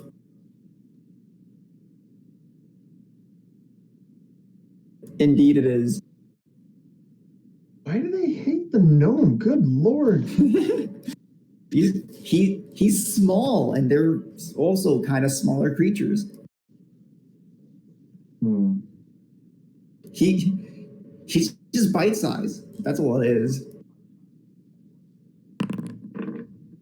I rolled that in public again, but still, you can see another miss. Wow, Bathos, please. It's gonna be a round of everybody missing. Yep. Pathos comes up behind and just, the one that's stuck in the bonfire. Also, this one now has disadvantage on attacking anything other than me. Nice. All right.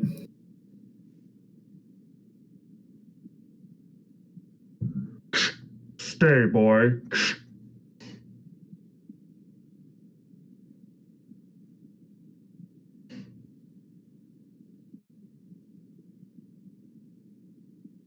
Already. Is that your turn? Yeah. I got nothing else. Iona. You know what? Go ahead and Oh. use my. She can get started, but I'm going to use my thing to my deflection shield to give myself some temporary hit points. All right. We do also have an old, one of my old friends over in chat at the moment. I don't know if they're still there or not. It's to the left. But we had somebody talking for a moment. Wait, where? Over in the chat. For Twitch, I'm guessing? Yeah, for Twitch. Yeah. Oh, I can't see that. I don't know if y'all can. I think that only Alarin is the one who's actually used the link before. I am following this channel. Yep. Hopefully it does I well. don't even have Twitch. And if not, we're just here for fun. We'll have another group that wants to watch, but I have yet to give them the information to watch because I don't want them making fun of me. Oh. Well, they won't be making fun of you. They're going to be making fun of all of us. It's fine. No, they said just me that I would be harassed. So. Well, they can't harass you if they're banned from chat. No, I'm joking. It's just joking. I am joking. Jesus. But yeah, it's back up to your turn. All right. So since they teleported, she's just gonna look back bewildered or be like, "Hey, get back here!" And so we're gonna go this way, get to this one, and get out my rapier because that hits better, hopefully. Now, flanking here, you get advantage on the attack. Yeah. I have not been using flanking rules for the dogs because they're dumb.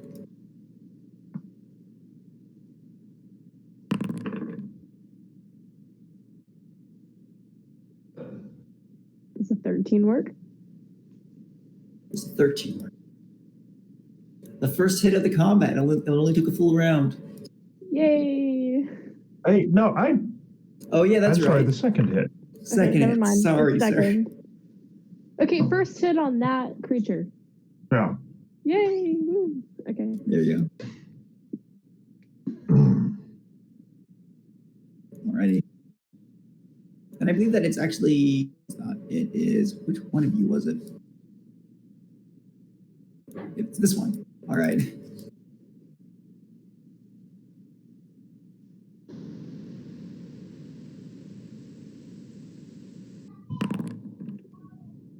Misses against the gnome yet again. What a surprise. Man, you are taking like a champ.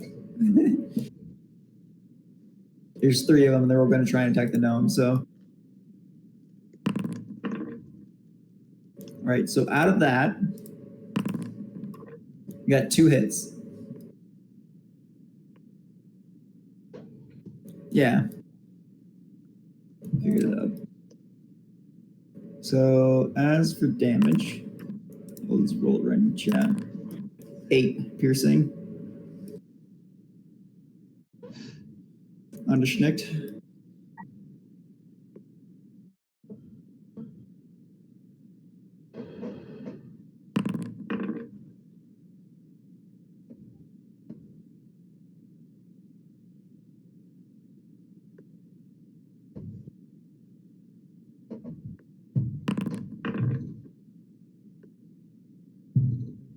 Yes, get them.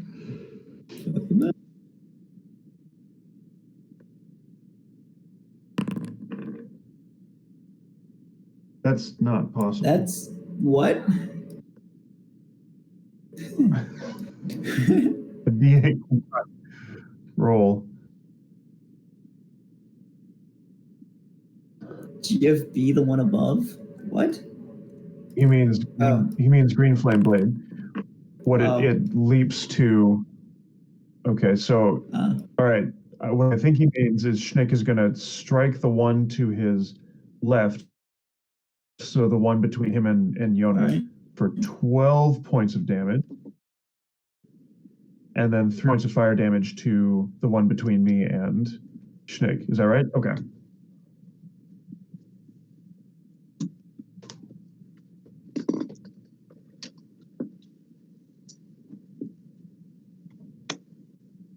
Alrighty.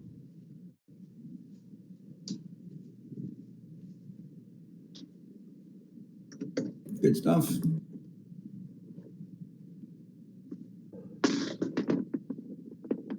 Alrighty. I wish that I would stop. Blink dog. Which blink dog is this? It's this one. If I remember bonfire, if it ends its turn and then it takes the damage, or else to make the save again, right? Or is it that when it starts?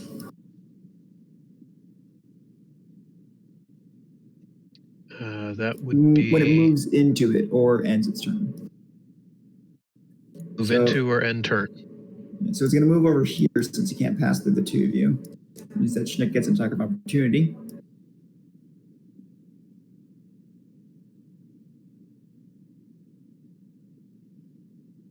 It would be at advantage. So it was flanked. That's a hit. There you go. Take him out. And there it goes.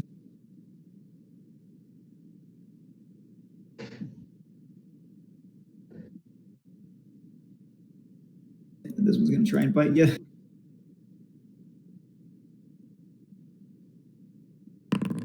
It's going to hit. Jesus. For that much.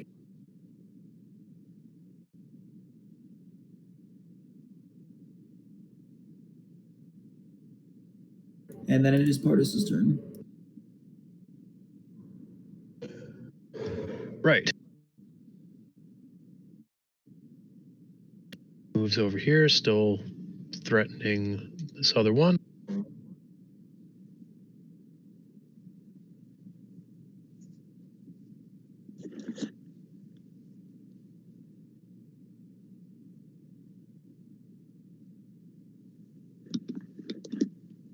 And the bonfire moves to the new dog. All right, this one. Gets rid of the old one, right? Yes, it does. I have had trouble removing the old ones for some reason. It doesn't want to do that. Well, then I got it.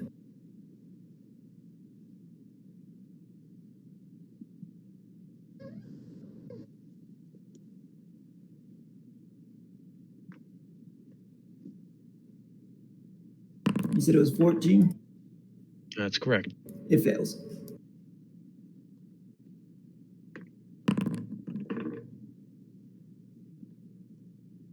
Takes 3 plus 2, so 5. 5 fire. So it burns to death.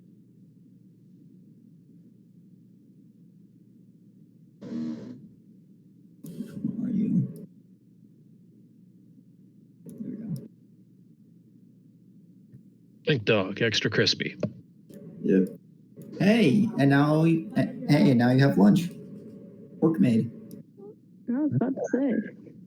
I've never had like dog. I imagine as you try to bite it, it like teleports off your fork. Maybe.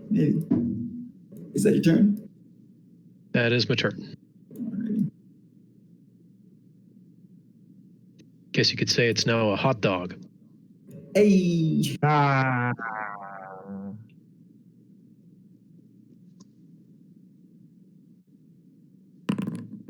It misses the gnome. They're all just standing around here, slowly dying. Pathos. Yep. Actually, I'm gonna go here. I almost called you Oh. Arthos. Jesus. And cast. Where are you?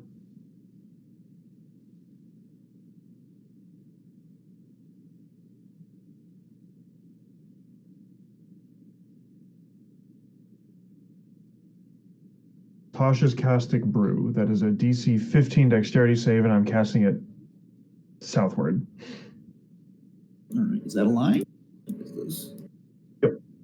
Yep. 5 foot stream line. of acid. Or a 5 wide line.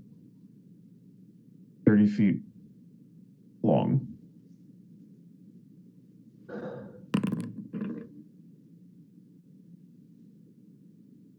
Yeah, Schnick, it's worked out really well so far. So the first one in the line is the only one that actually fails. Okay. Let's see. The rest of them kind of blink, just kind of blink out of existence as it passes by. Okay. All right. Well, the first one is covered in acid. When his turn comes up, he's going to take 2d4 acid damage.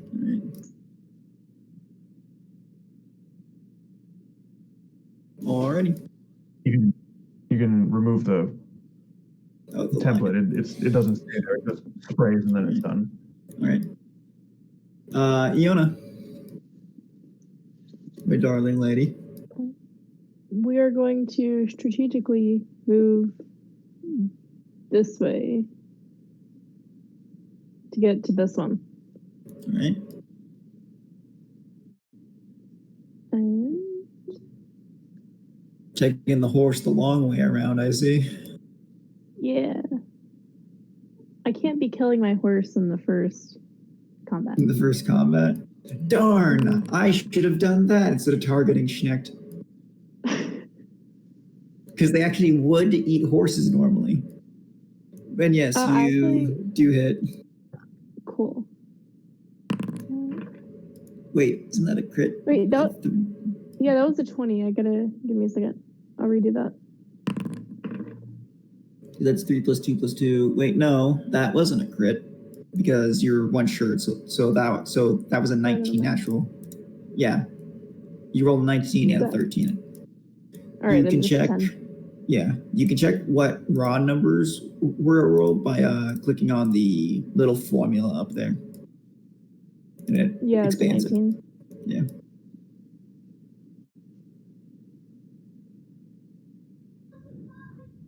Alrighty. And now.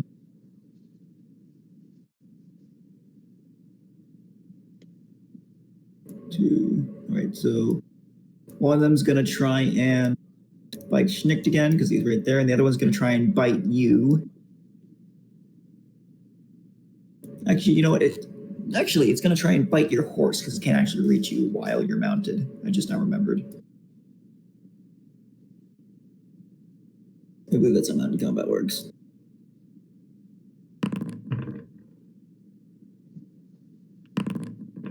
The one who tries to bite the horse, I know misses, because I know a horse's AC is higher than a 7. The one that tries to bite Schnick hits. For that much. Tank is tanky. And then is then Schnick's turn.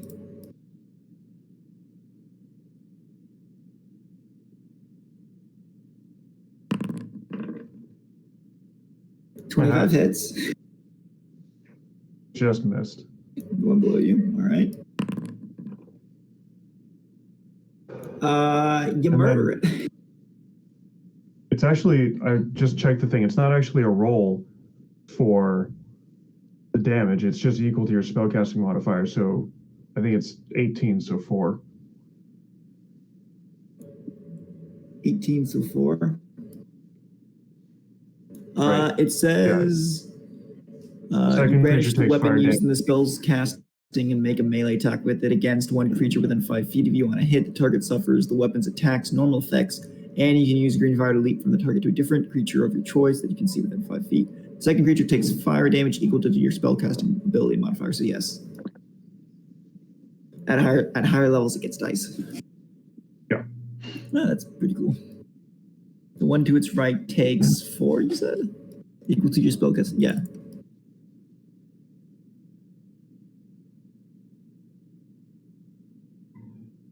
Already. Is that your turn?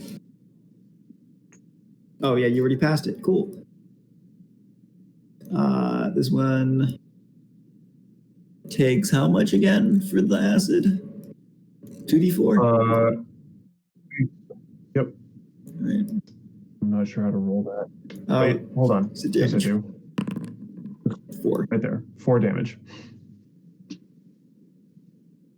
And it will continue taking it unless it takes its action to like roll around on the ground and wash it off or something. Yeah.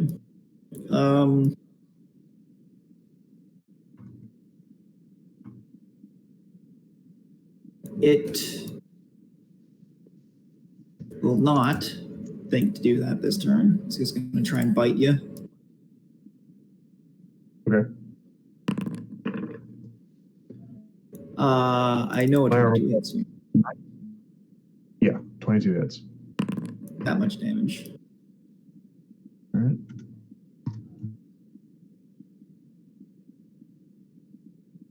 And then it's Spartus' turn. Okay.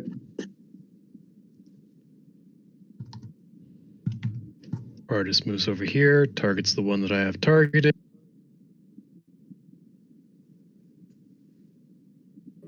It doesn't show you as targeting any of them. Really? All right, well, it's the one that's on the other side between Iona and Schnicht. All right. So normally whenever you target it, it gives a little blip that's like your color or whatever. Yeah, there is the blip on my screen. I don't know why it's not on yours. Oh yeah, now I see it. It's just right in the corner of all the mess, and the map's a lot larger than what normally. It's like 100 times bigger.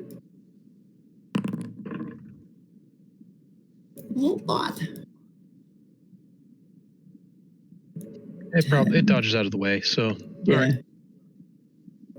Vanishes as the bolt streaks at it, and then reappears in the same spot. Is that your turn? Yep. Right, Pathos, your turn.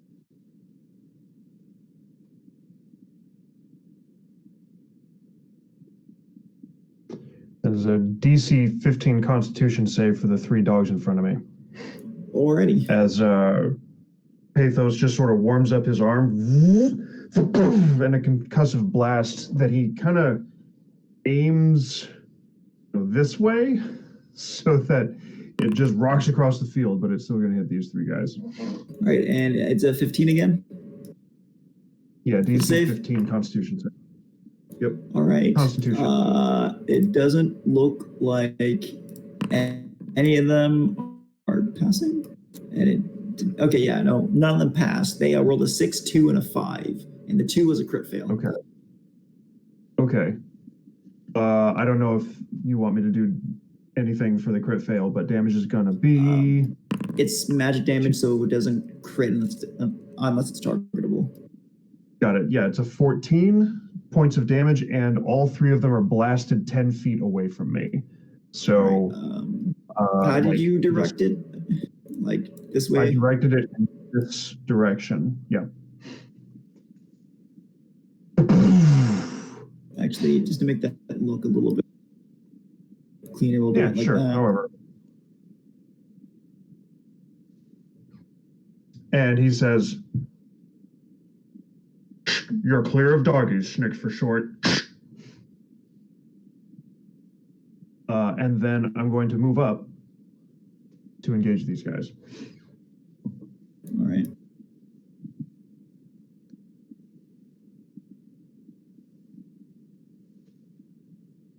And with that, it's now Iona's turn. All right. As you watch 3 of the blink dogs just go tumbling away, one of them going a little bit faster than the rest.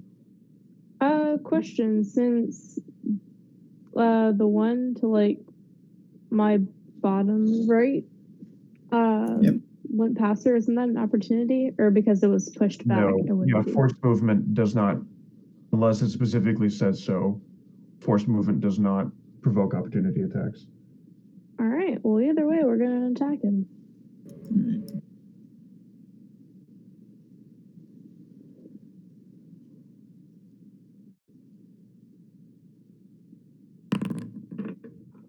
Yeah, get some. Yeah. Go. Yeah. So that one dies. Maybe these rations will taste better. Maybe that one, because I missed that one with the acid. There it goes. Yeah, I was getting the right one. Oh, it's lagging. Oh, die. Stay dead. They are knocked prone, correct? Yes, they it are. does not say so in well. Yes, because it is just Thunderwave. says on a failed. I'm reading it now. I mean, say if it is if oh man, but it does not say prone. Oh, no prone? I thought they were. Yeah, just on a failed save takes 2d8 thunder damage and is pushed 10 feet away from you. On a successful save, half damage isn't. What spell am I thinking? Yeah. I know that there's a spell that's like Thunderwave. That's like an area of effect one. Prone. Yeah, that knocks people prone. There might be, but it's not Thunderwave. Yeah, I know. I don't.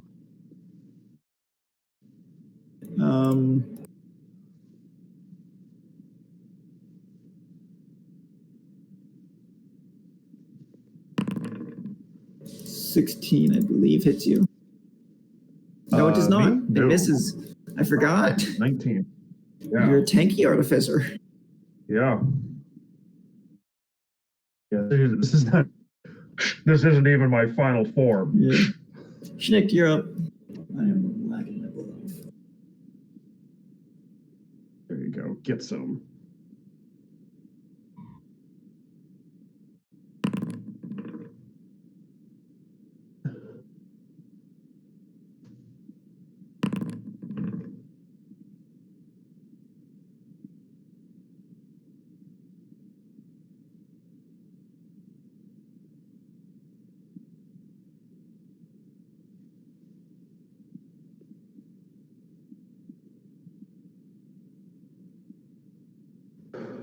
Fire the one to the left. All right.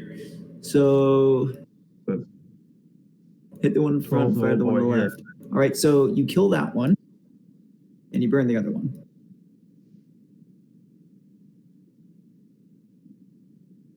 Which means that's now Pardus's turn.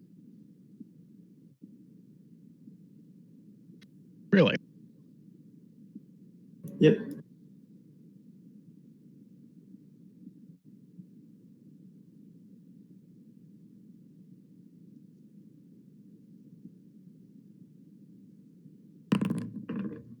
Oh. Okay. Nice. And that's a critical hit? Yeah.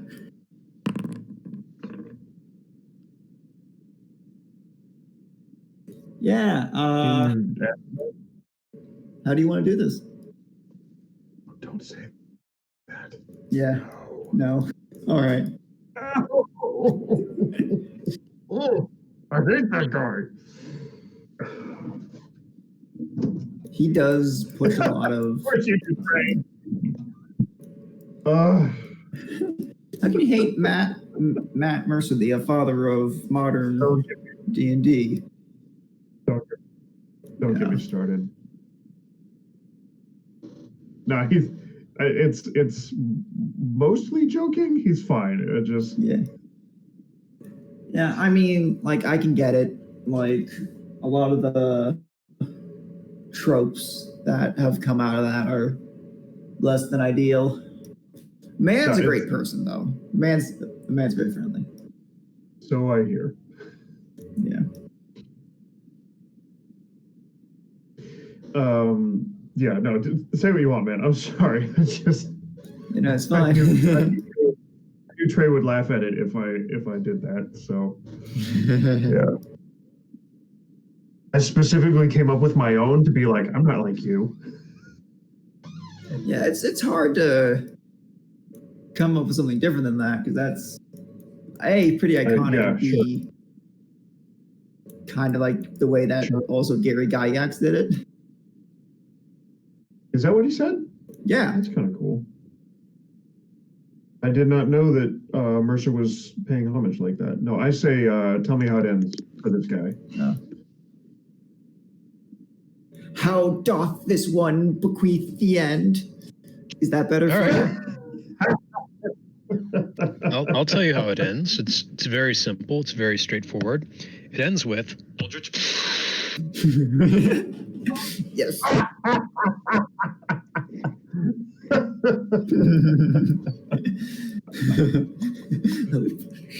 We get a soundboard for that at some point. Absolutely. Oh, just that sound effect. Yep. I seem to have lost the map. So, they're all dead. Yeah, they're all dead, and I can still see it on the Twitch screen. So I'll just use the Twitch screen for direction now. Time to make some more rations. Yep. God damn it, Tara. If you want to process them, go ahead and give me a survival check to see if you can't process them to last longer. See what other materials you might be able to harvest. Ooh, I'm gonna do it with Arcana? I don't see how Arcana would play into taking apart a living animal. Oh, I meant in terms of like, because these blink dogs are inherently magical. So if there's something about them, like a gland or something, like an organ or something, which is different. Yeah, I don't mean for like eating. I mean for, useful bits that could be used to, make weird potions or magic items later. All right. Blink. Yeah, sure. Go ahead and roll an Arcana. I'm gonna be able to find something. Yep. Yes, sir. I'll add the 1d4 for the guidance. I think he meant that for me. Yep.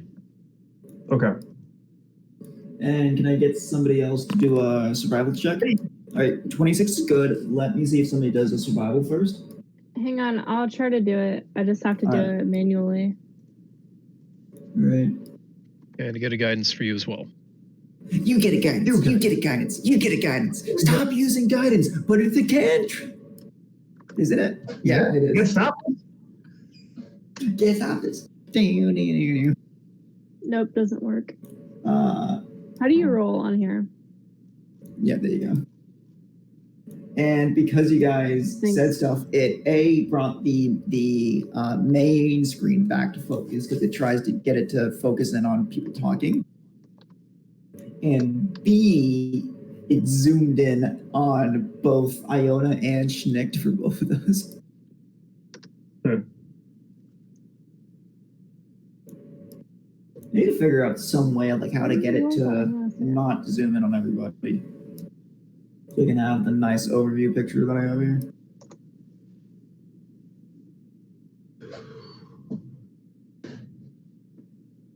Well, I may have to deal with some bedtime stuff here for a bit. Just let me know what it was that I find. All right. Gland wise, and I'll be back in a moment. All right. I got it. There you go. Now add a D4. Add a D4, Wait, hurry. No, I can't do that. You missed your shot. All right. There you go. Oh, there you go. We'll go ahead and take your... Wait. How did I roll that as Blink Dog? Oh, well. I don't know, but we'll take it. I'm sorry, but that's the enemy. Just a Blink Dog. Just like coughs and a D4 rolls out of its mouth. Just its dying gasp. Oh. Fair enough.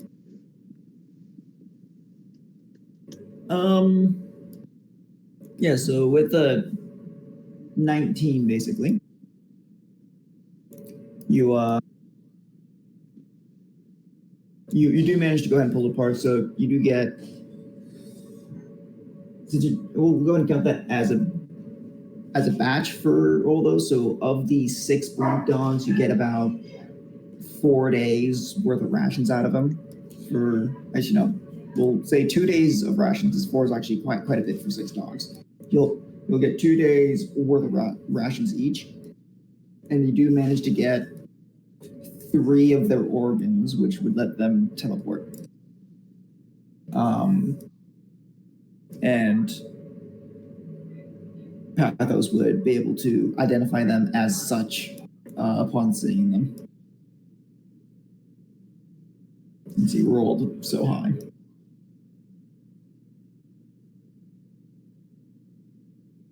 The organ is right in their throat, which is where you would normally start a skinning, and then all the other stuff. So that the blood would all drain and whatnot, so they actually have decent food. It's not bloody.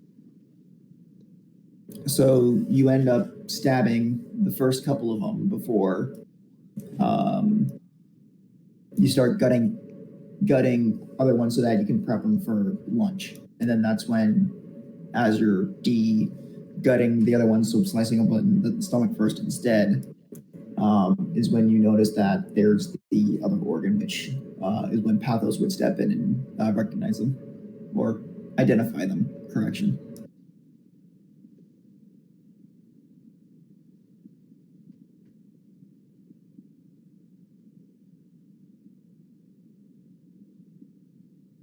All right, so we have lunch. Anything else? Other than that, it quiets down around here. However, you want to dispose of the leftovers of everything that you've harvested here, either burying or burning, up to you. Or whatever other way you want to do it. Feed it to the horse. Here you go. Apparently Bill's an omnivore now. Actually, they'll eat meat. Really? Yep. Did not know. Do you keep the skins that are of decent quality? probably should. Somebody Right. could turn it into armor at some point.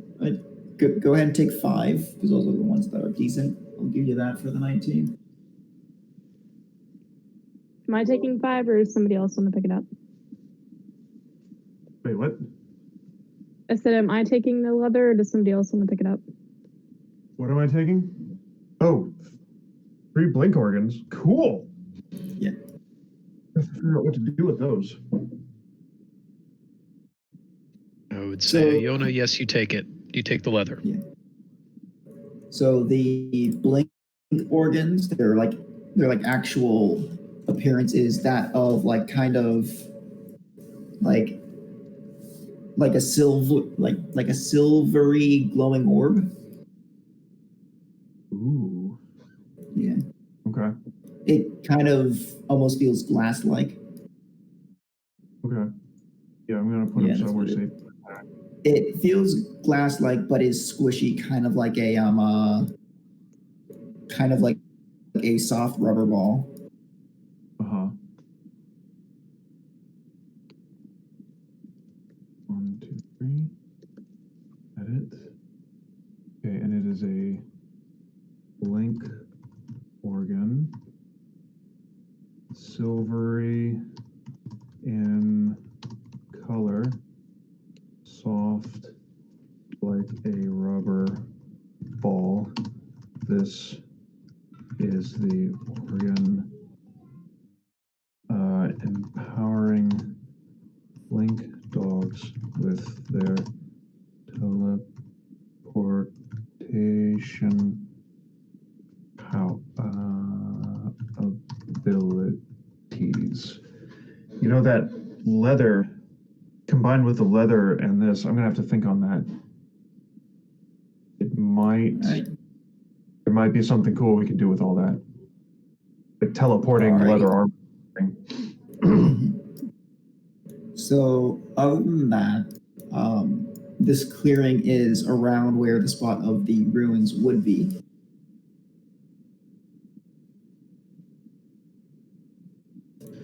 But we don't see it. Yeah, you don't currently see it. Could I get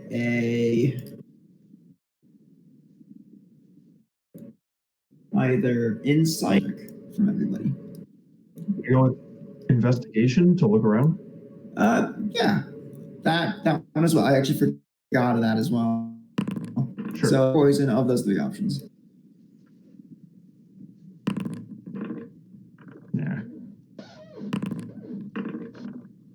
Hey! Hey, look at that. Nice. Hmm. It's actually one that I could All right. access on my character sheet too. So for Pardis, work my way from the bottom up to top. So for Pardis, it looks like there are no ruins anymore. Probably just rotted away.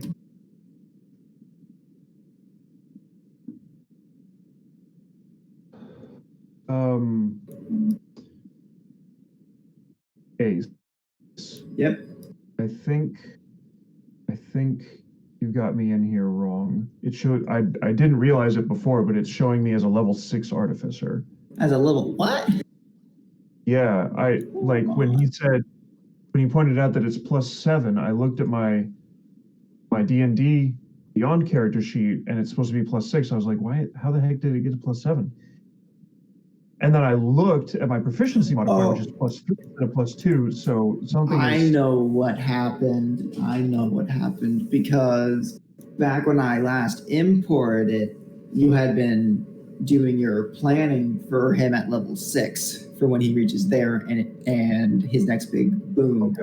And I imported it there and did not check its level. Got it. Now Okay. it's level 0. I don't.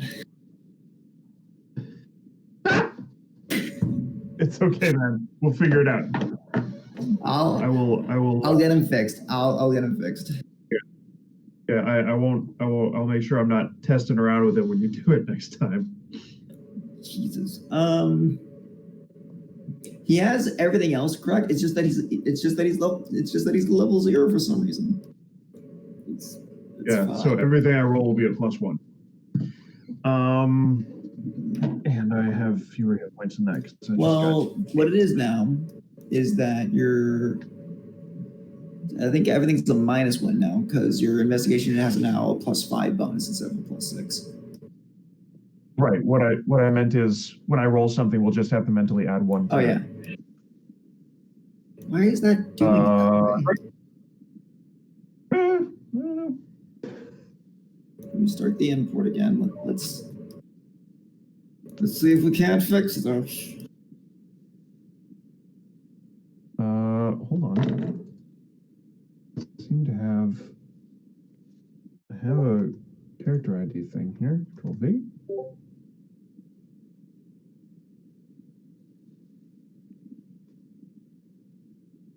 Start the import. Getting character data. Touching can you it, also- adding SR. Can you also do that? It's letting me do it. Wow. That's good to know. It's still working on it. It says. There we go. I just want to change from being 0 to being 3. Huzzah! All right. Oh, I know why you can import it, because I gave you owner permissions. Sweet. What the fuck was that? I promise not to abuse. There's my headset.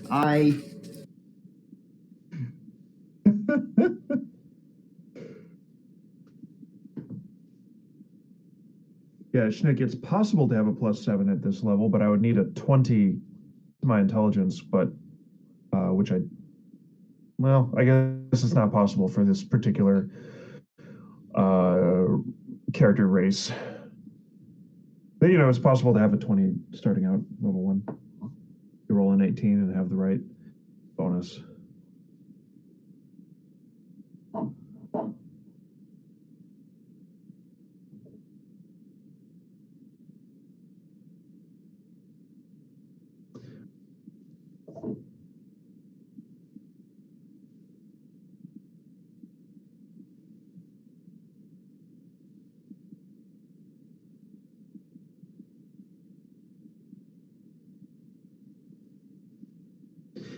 Yeah, Trey, I'm looking at your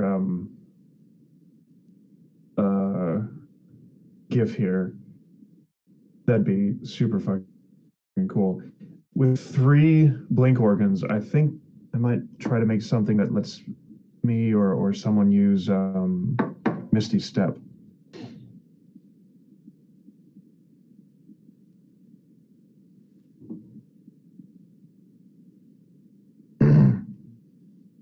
Yeah, Misty Step is good, and it's good not to have to use a spell slot on it, because it's one of those things where you're like, I don't know. It's hard to explain. Kind of like Featherfall, you're not sure you want to prepare it, but you just have this feeling you might need it.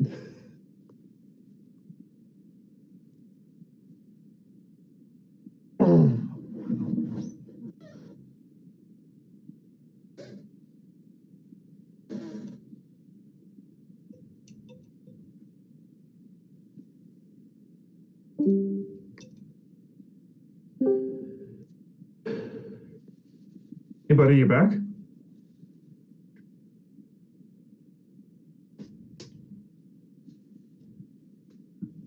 Oh, lost our DM.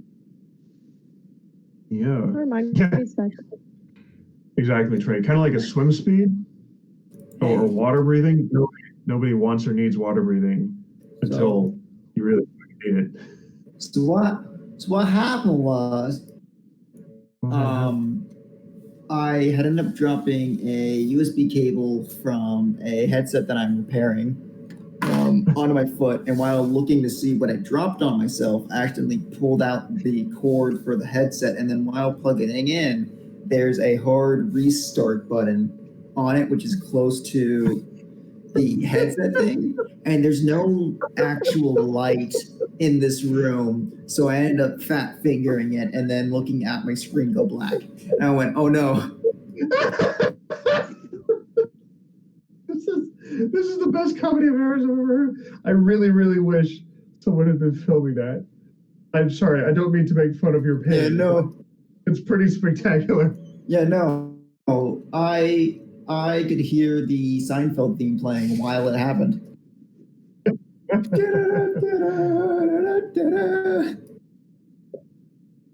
That or da da da da da da.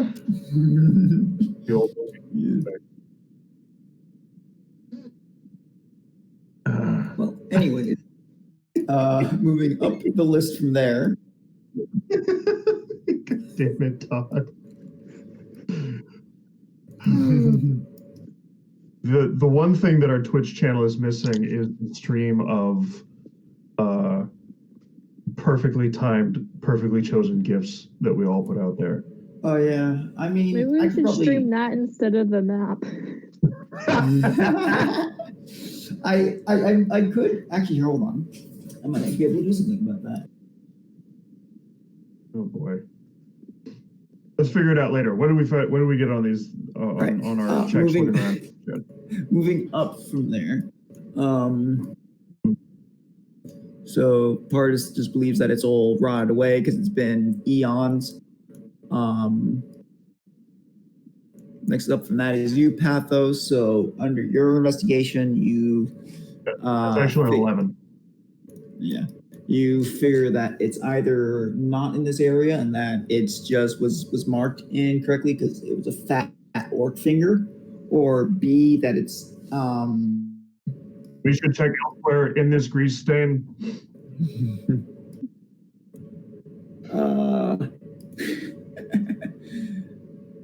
As for Schnicht, you figure that as weathering happened, it could have either been buried, you could be in the wrong place, or since it's ancient ruins from the old group, maybe the current gods are hiding it in an attempt to keep you from discovering something. And Iona, you figure out that you are in the right place because as you're sort of walking around with your horse, you feel the ground under you sort of start to sink and you move out of the way.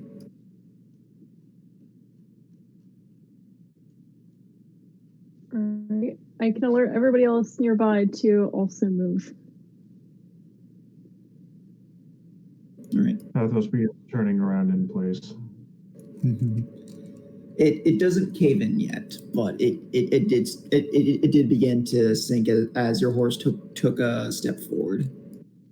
I'll move you to where that spot is. It's like right around here. Cool.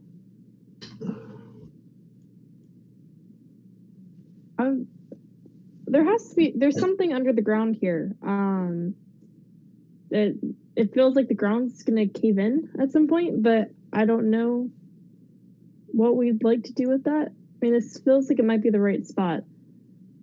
Then move away from it. Gonna go over there and start jumping Yeah. down on it. So you just go right through as soon as you step on it because you're a heavy metal man. You just step on it and woof, crumbles right away.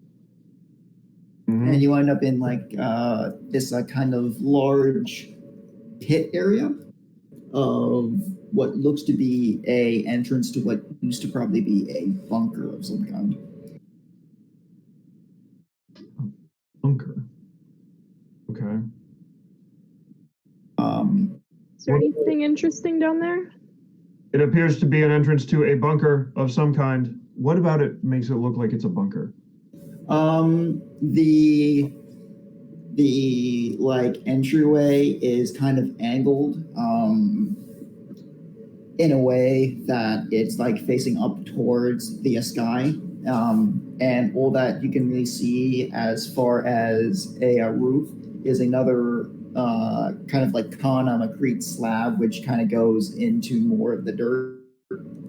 It's Okay. kind of more or less covered, but like you could.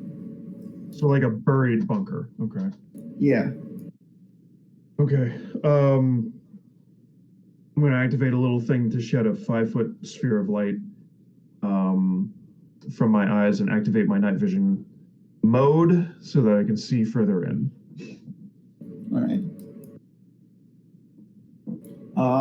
You can see that from where the door used to be, there is a path that leads farther down.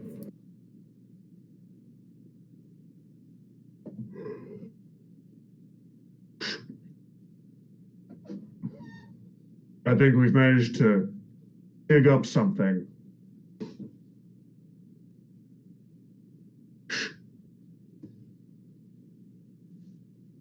Meanwhile, on the surface, Pardis is trying to widen the hole and make it a little bit nicer to get down there. Mm-hmm. Instead of the 30-foot drop that it is. Correct.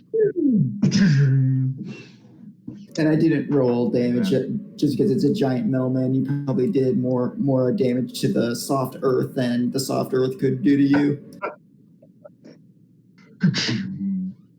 Yeah, first step, pull my feet out of the dirt. That's fair.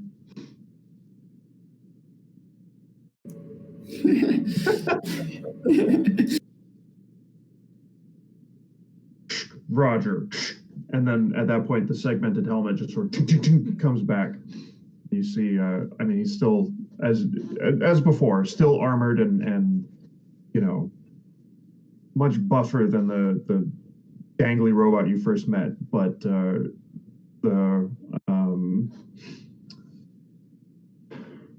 they really,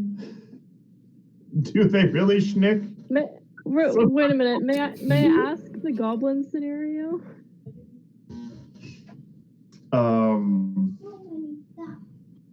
Well, what happened was. Yes, it can't be worse than one of my other groups. Before meeting you, we engaged a tribe of goblins in a dungeon. We eliminated their threat. I do not understand Schnick for short's reservations.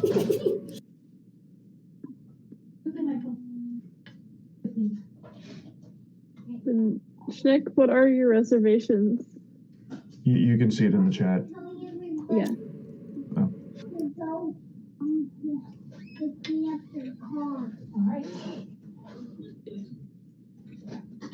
So you just killed innocent goblins? Did they do anything to attack you? Or at least, feel provoked? It's a deadly game of cards.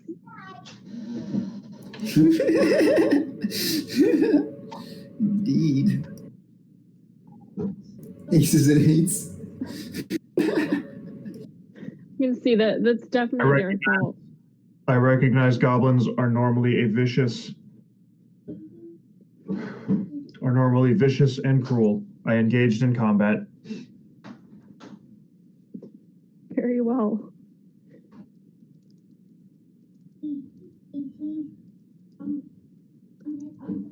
If he has his fire truck next to him, he'll be happy. All right, now you jimmies. In fairness, Pathos, I knew that would be a problem. Pathos just he was the one that ran in there and attacked. Everyone else kind of jumped on board after that. But he is what he is.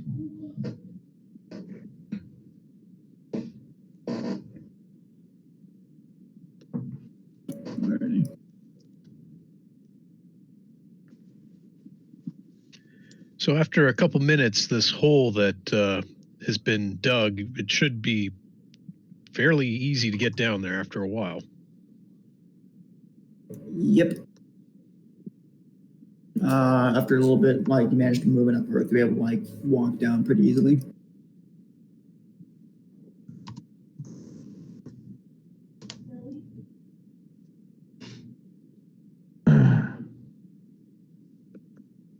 I keep having to zoom out because it keeps zooming in on you guys because you guys say something in character and it goes, yes, this token said something. Look. I'm like, no! Stop it!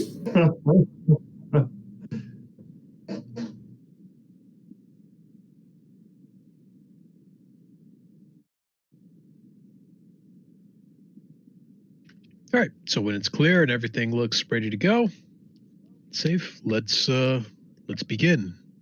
Alrighty.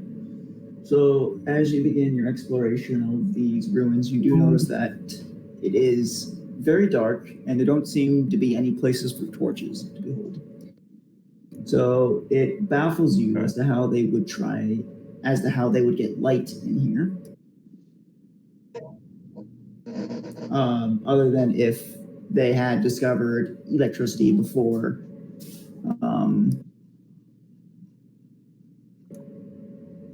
Might have just been erased with dark vision.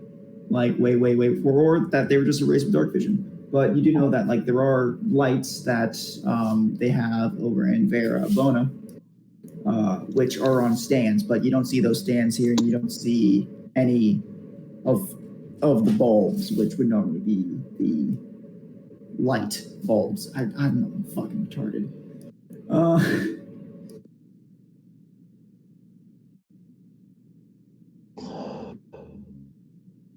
As for the rest of it, as you get deeper and deeper, you do eventually run into a large room, like several large tubes which have been laid into walls. All of them are either opened or shattered. The ones that are shattered, some of them still have parts of skeletons which have yet to fully decompose.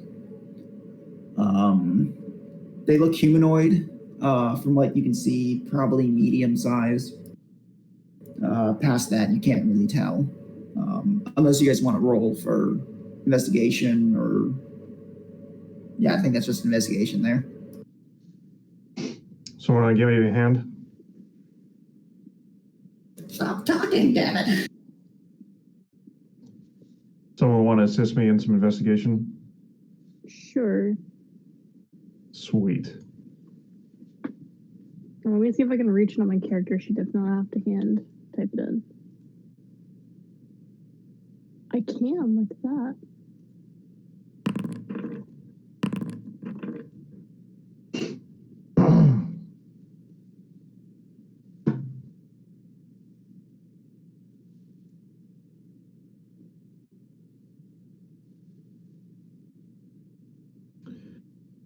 Okay, now I'm a level 9 artificer.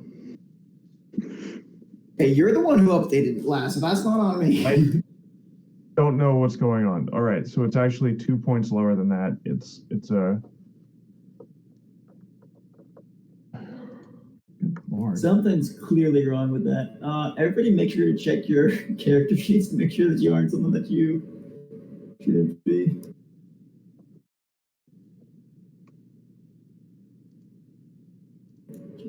Speaker. Where is Panda Speaker? I don't see. I'm at the normal level 23. Where is Panda Speaker? I don't see it. Outside of the core settings or even the system settings.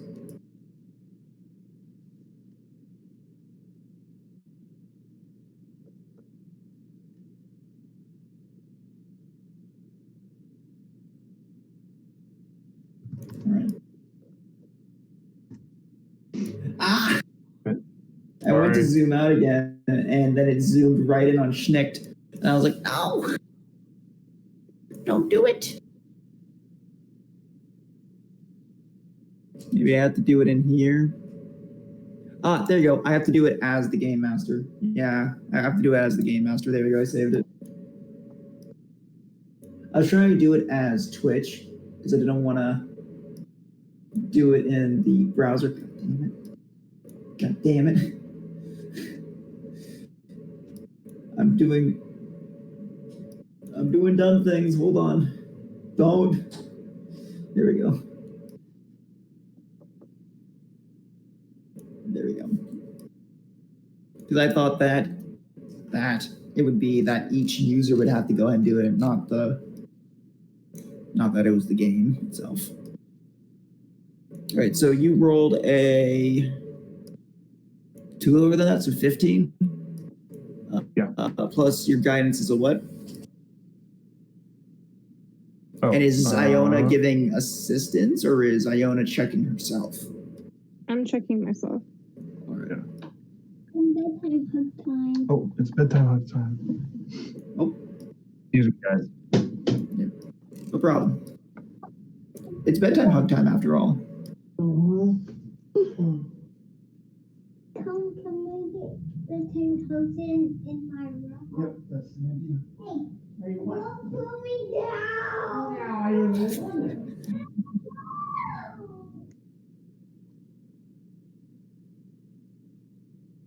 I used to not know like how like I always had problems conveying emotions, so I didn't know how to like say love you, good night to my parents. So I always said good night, hope you don't die in your sleep. Oh, that's not ominous at all. Jeez.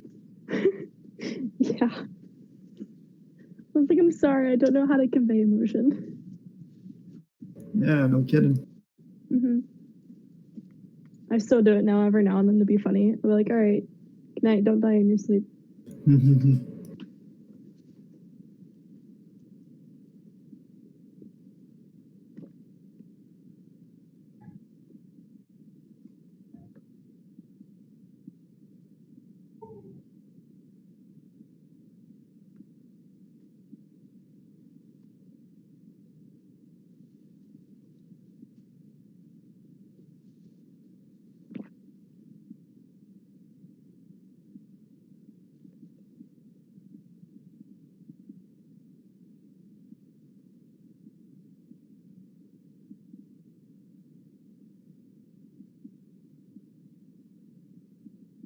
So it may be a little while before you return. So what exactly Yeah. do we see down here? Other than the remains and the tubes that are made out of glass, that is something I should probably point out. There seems to be several, like, what the fuck do you go call those? I'm trying to go call them, like, tabletops, I guess, or tables. Dashes. There we go. I think that's the word. Is that the word?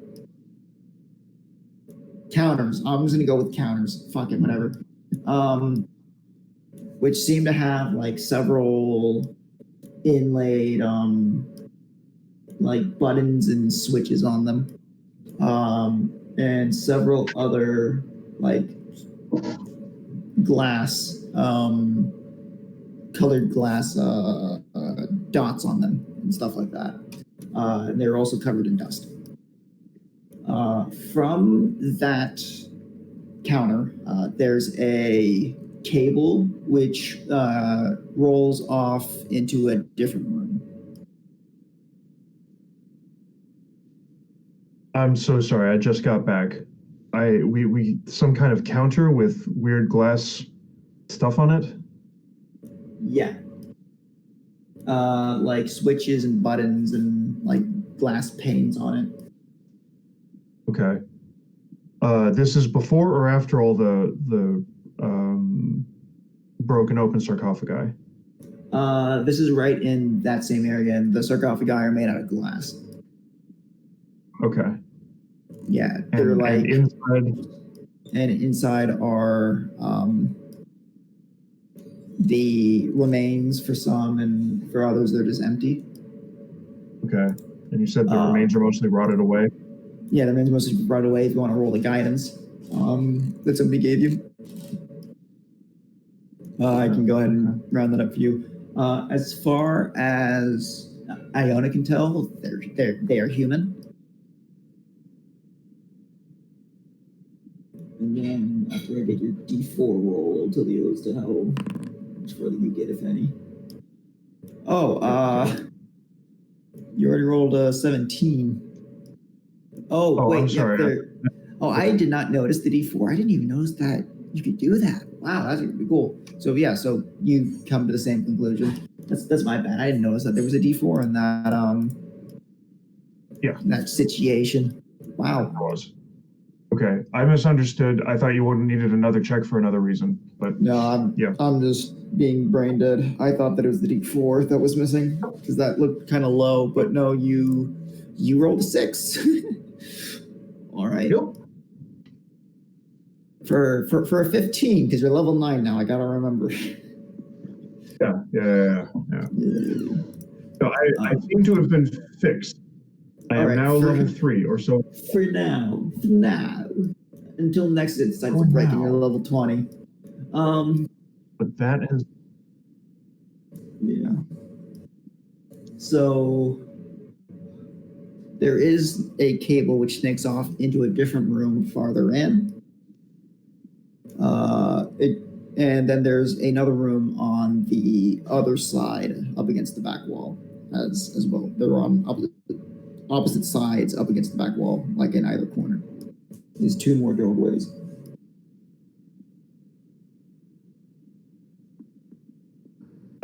what I would like to do is take that other investigation check. I want to know what the heck this thing full of dials, switches, and buttons is for. It looks to be. Yeah, you rolled. Wait, no, that's only a 20. Actually, no, that is correct, isn't it? Yeah, that is. Wow. That one is correct. Yeah. I know. I'm so sorry. Jesus. Yes, All that right. one is correct. Right. So, I think you rolled really well on there.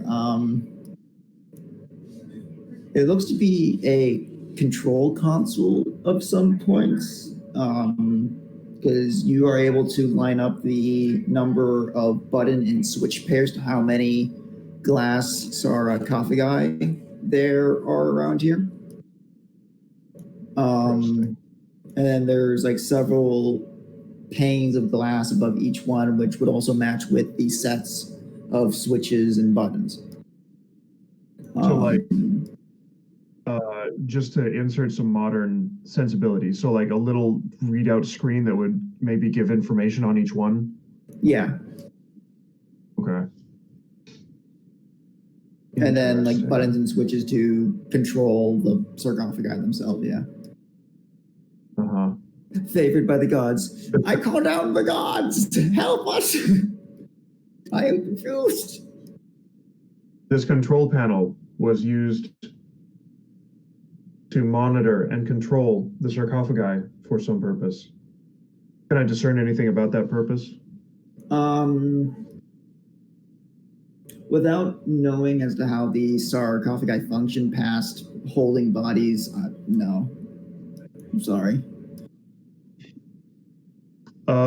This cable that runs away from the control panel, where does it go to? It goes to one of the side rooms, which is up against the back wall. You can't see much into it from here because it's just the doorway, which leads into a small room, kind of a closet sized. I'm going to go over to one of the. I'm going to go over to one of the sarcophagi which is missing a body, where there's no body inside of it. And see if I can just, and I know that all the lids are broken, but I just want to get it off there anyway. Just pull the lid right off. So they're actually laid into the wall so that they're like standing up. They're like laying down on the ground. Yeah. Pull it out. Right. So as you grab onto the sarcophagi, I'm gonna need a. Let's make that athletics. You got it. As you try and rip a sarcophagi out of the wall. Anybody want to assist him? I'm not trying to rip the sarcophagi off. I just want the lid. Oh, you just want the lid. Yeah, I'm trying to pull the whole thing off. Just I want the lid out of the way, like whether it opens or whether I have to pry it off. I want it out of the way so I can examine the inside. The ones that don't have a body in them are actually already open, and the glass, which would normally be there, isn't. Oh, okay. Yeah, I'm sorry. I probably should have. Okay. Yeah, Yeah, sure. I'm looking around the inside of the sarcophagus to see if there are any like instruments or holes or tubes or anything of that nature. Once you get in and actually look around, You notice that there's a hole at the top and there's a hole at the bottom. Other than that, there seems to be another one which is directly behind you, up on the like smooth curved metal wall that is the back, and it looks like something might clip into it or just attach to it. What- probably a tube of some kind would probably You don't mean- click on in there. Directly, What? you don't mean directly behind me. You mean you must. I not mean, like, directly on- behind me. You mean Yeah, like directly in front of you. My bad. yeah, directly behind somebody. Like it would be in the middle of their Yeah. back or something if they were Yeah. in it or upright in it. Okay. Yeah, and So like a there hole- would, yeah, a hole in the bottom, a hole in the top, and some sort of connection part, which would be directly behind them for some tube of some kind. And there would probably be clearance for something to be able to like fit around it if somebody was still in there, because it's standing up, so there's clearance behind them since they would be lying back on it.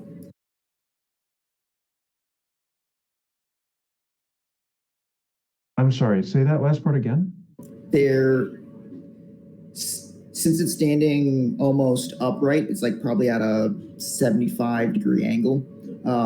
Somebody could pretty much stand on it with clearance behind them for like a hose or something to click on in to that little connector.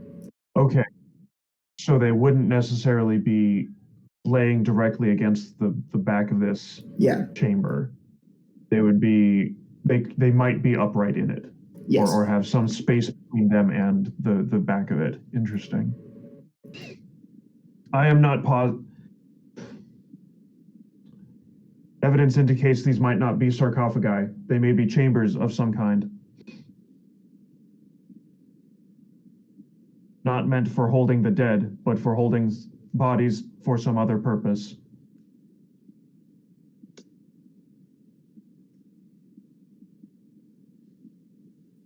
Interesting, but I'm not sure what we can do about that.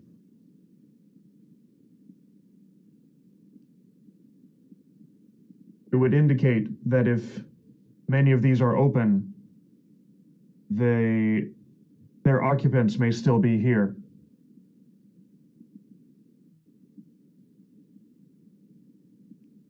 These Then ones we should- That perished. would mean that they're still alive. These ones perished, but the others are gone.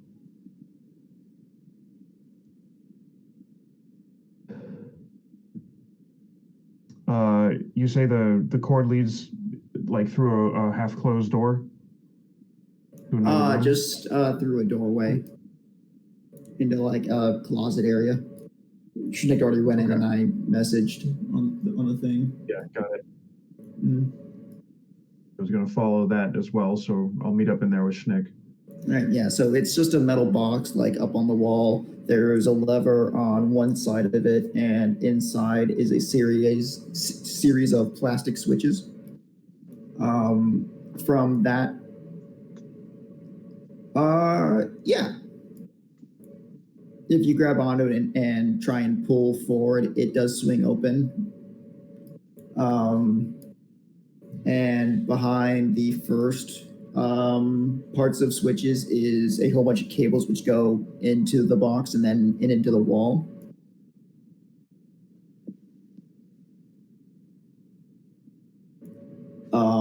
Other than that, the box has a second cable which is plugged into it, which then goes to another metal box which is slightly bigger and is sitting on the floor but isn't bolted to it.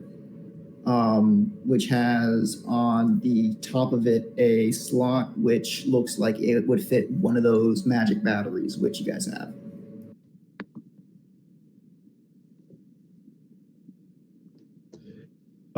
Yes, if I know what this stuff is, I'm going to examine it. All right, go ahead and roll investigation. Oh, you can also use Arcana here, if it so pleases you. It's the same. It is different info. Okay. I will tell you that, because different checks means different info, depending on what you want. Okay, I'm going to try Arcana in this case. My systems would benefit from augmentation, is what I say to tortoise.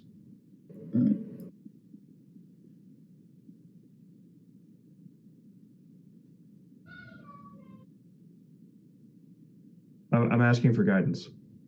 Oh. Then there's guidance. Part is just from the other room, just leans over. Guidance. There we go.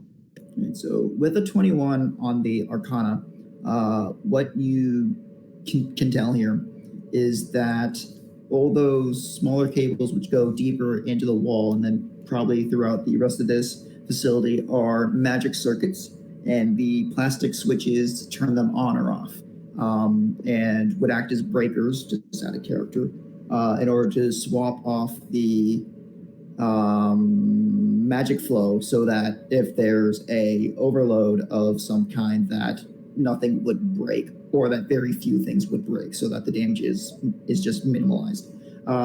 The larger cable looks to be a secondary source in case some of the wiring breaks, so that some of the more critical systems wouldn't fail. And you can very much tell that just because of how it's all lined up. And that this is a much bulkier cord, so it probably holds a much bulkier circuit. And from that, you can then tell that the larger box, which isn't bolted to the floor, is probably a temporary generation system of some kind in case the main system fails, which would be where the smaller circuits would get their power from a different location, probably a core or something similar. Yeah, something kind of like yours, but much bigger. Okay, so the smaller box is a circuit breaker system that's probably connected to a larger power source that we haven't found yet. Yes. The larger box that's on the floor is essentially a backup battery. Yeah, and that it can have smaller batteries put into it to have it work for a short period of time. How big is this unbolted box on the ground? It's about the size of a normal generator, so it's probably about, I don't know, like 3 feet by 3 feet, something like that. Okay. Other than that, that's where I'm gonna end off stream for tonight. Okay. So that's gonna be the end of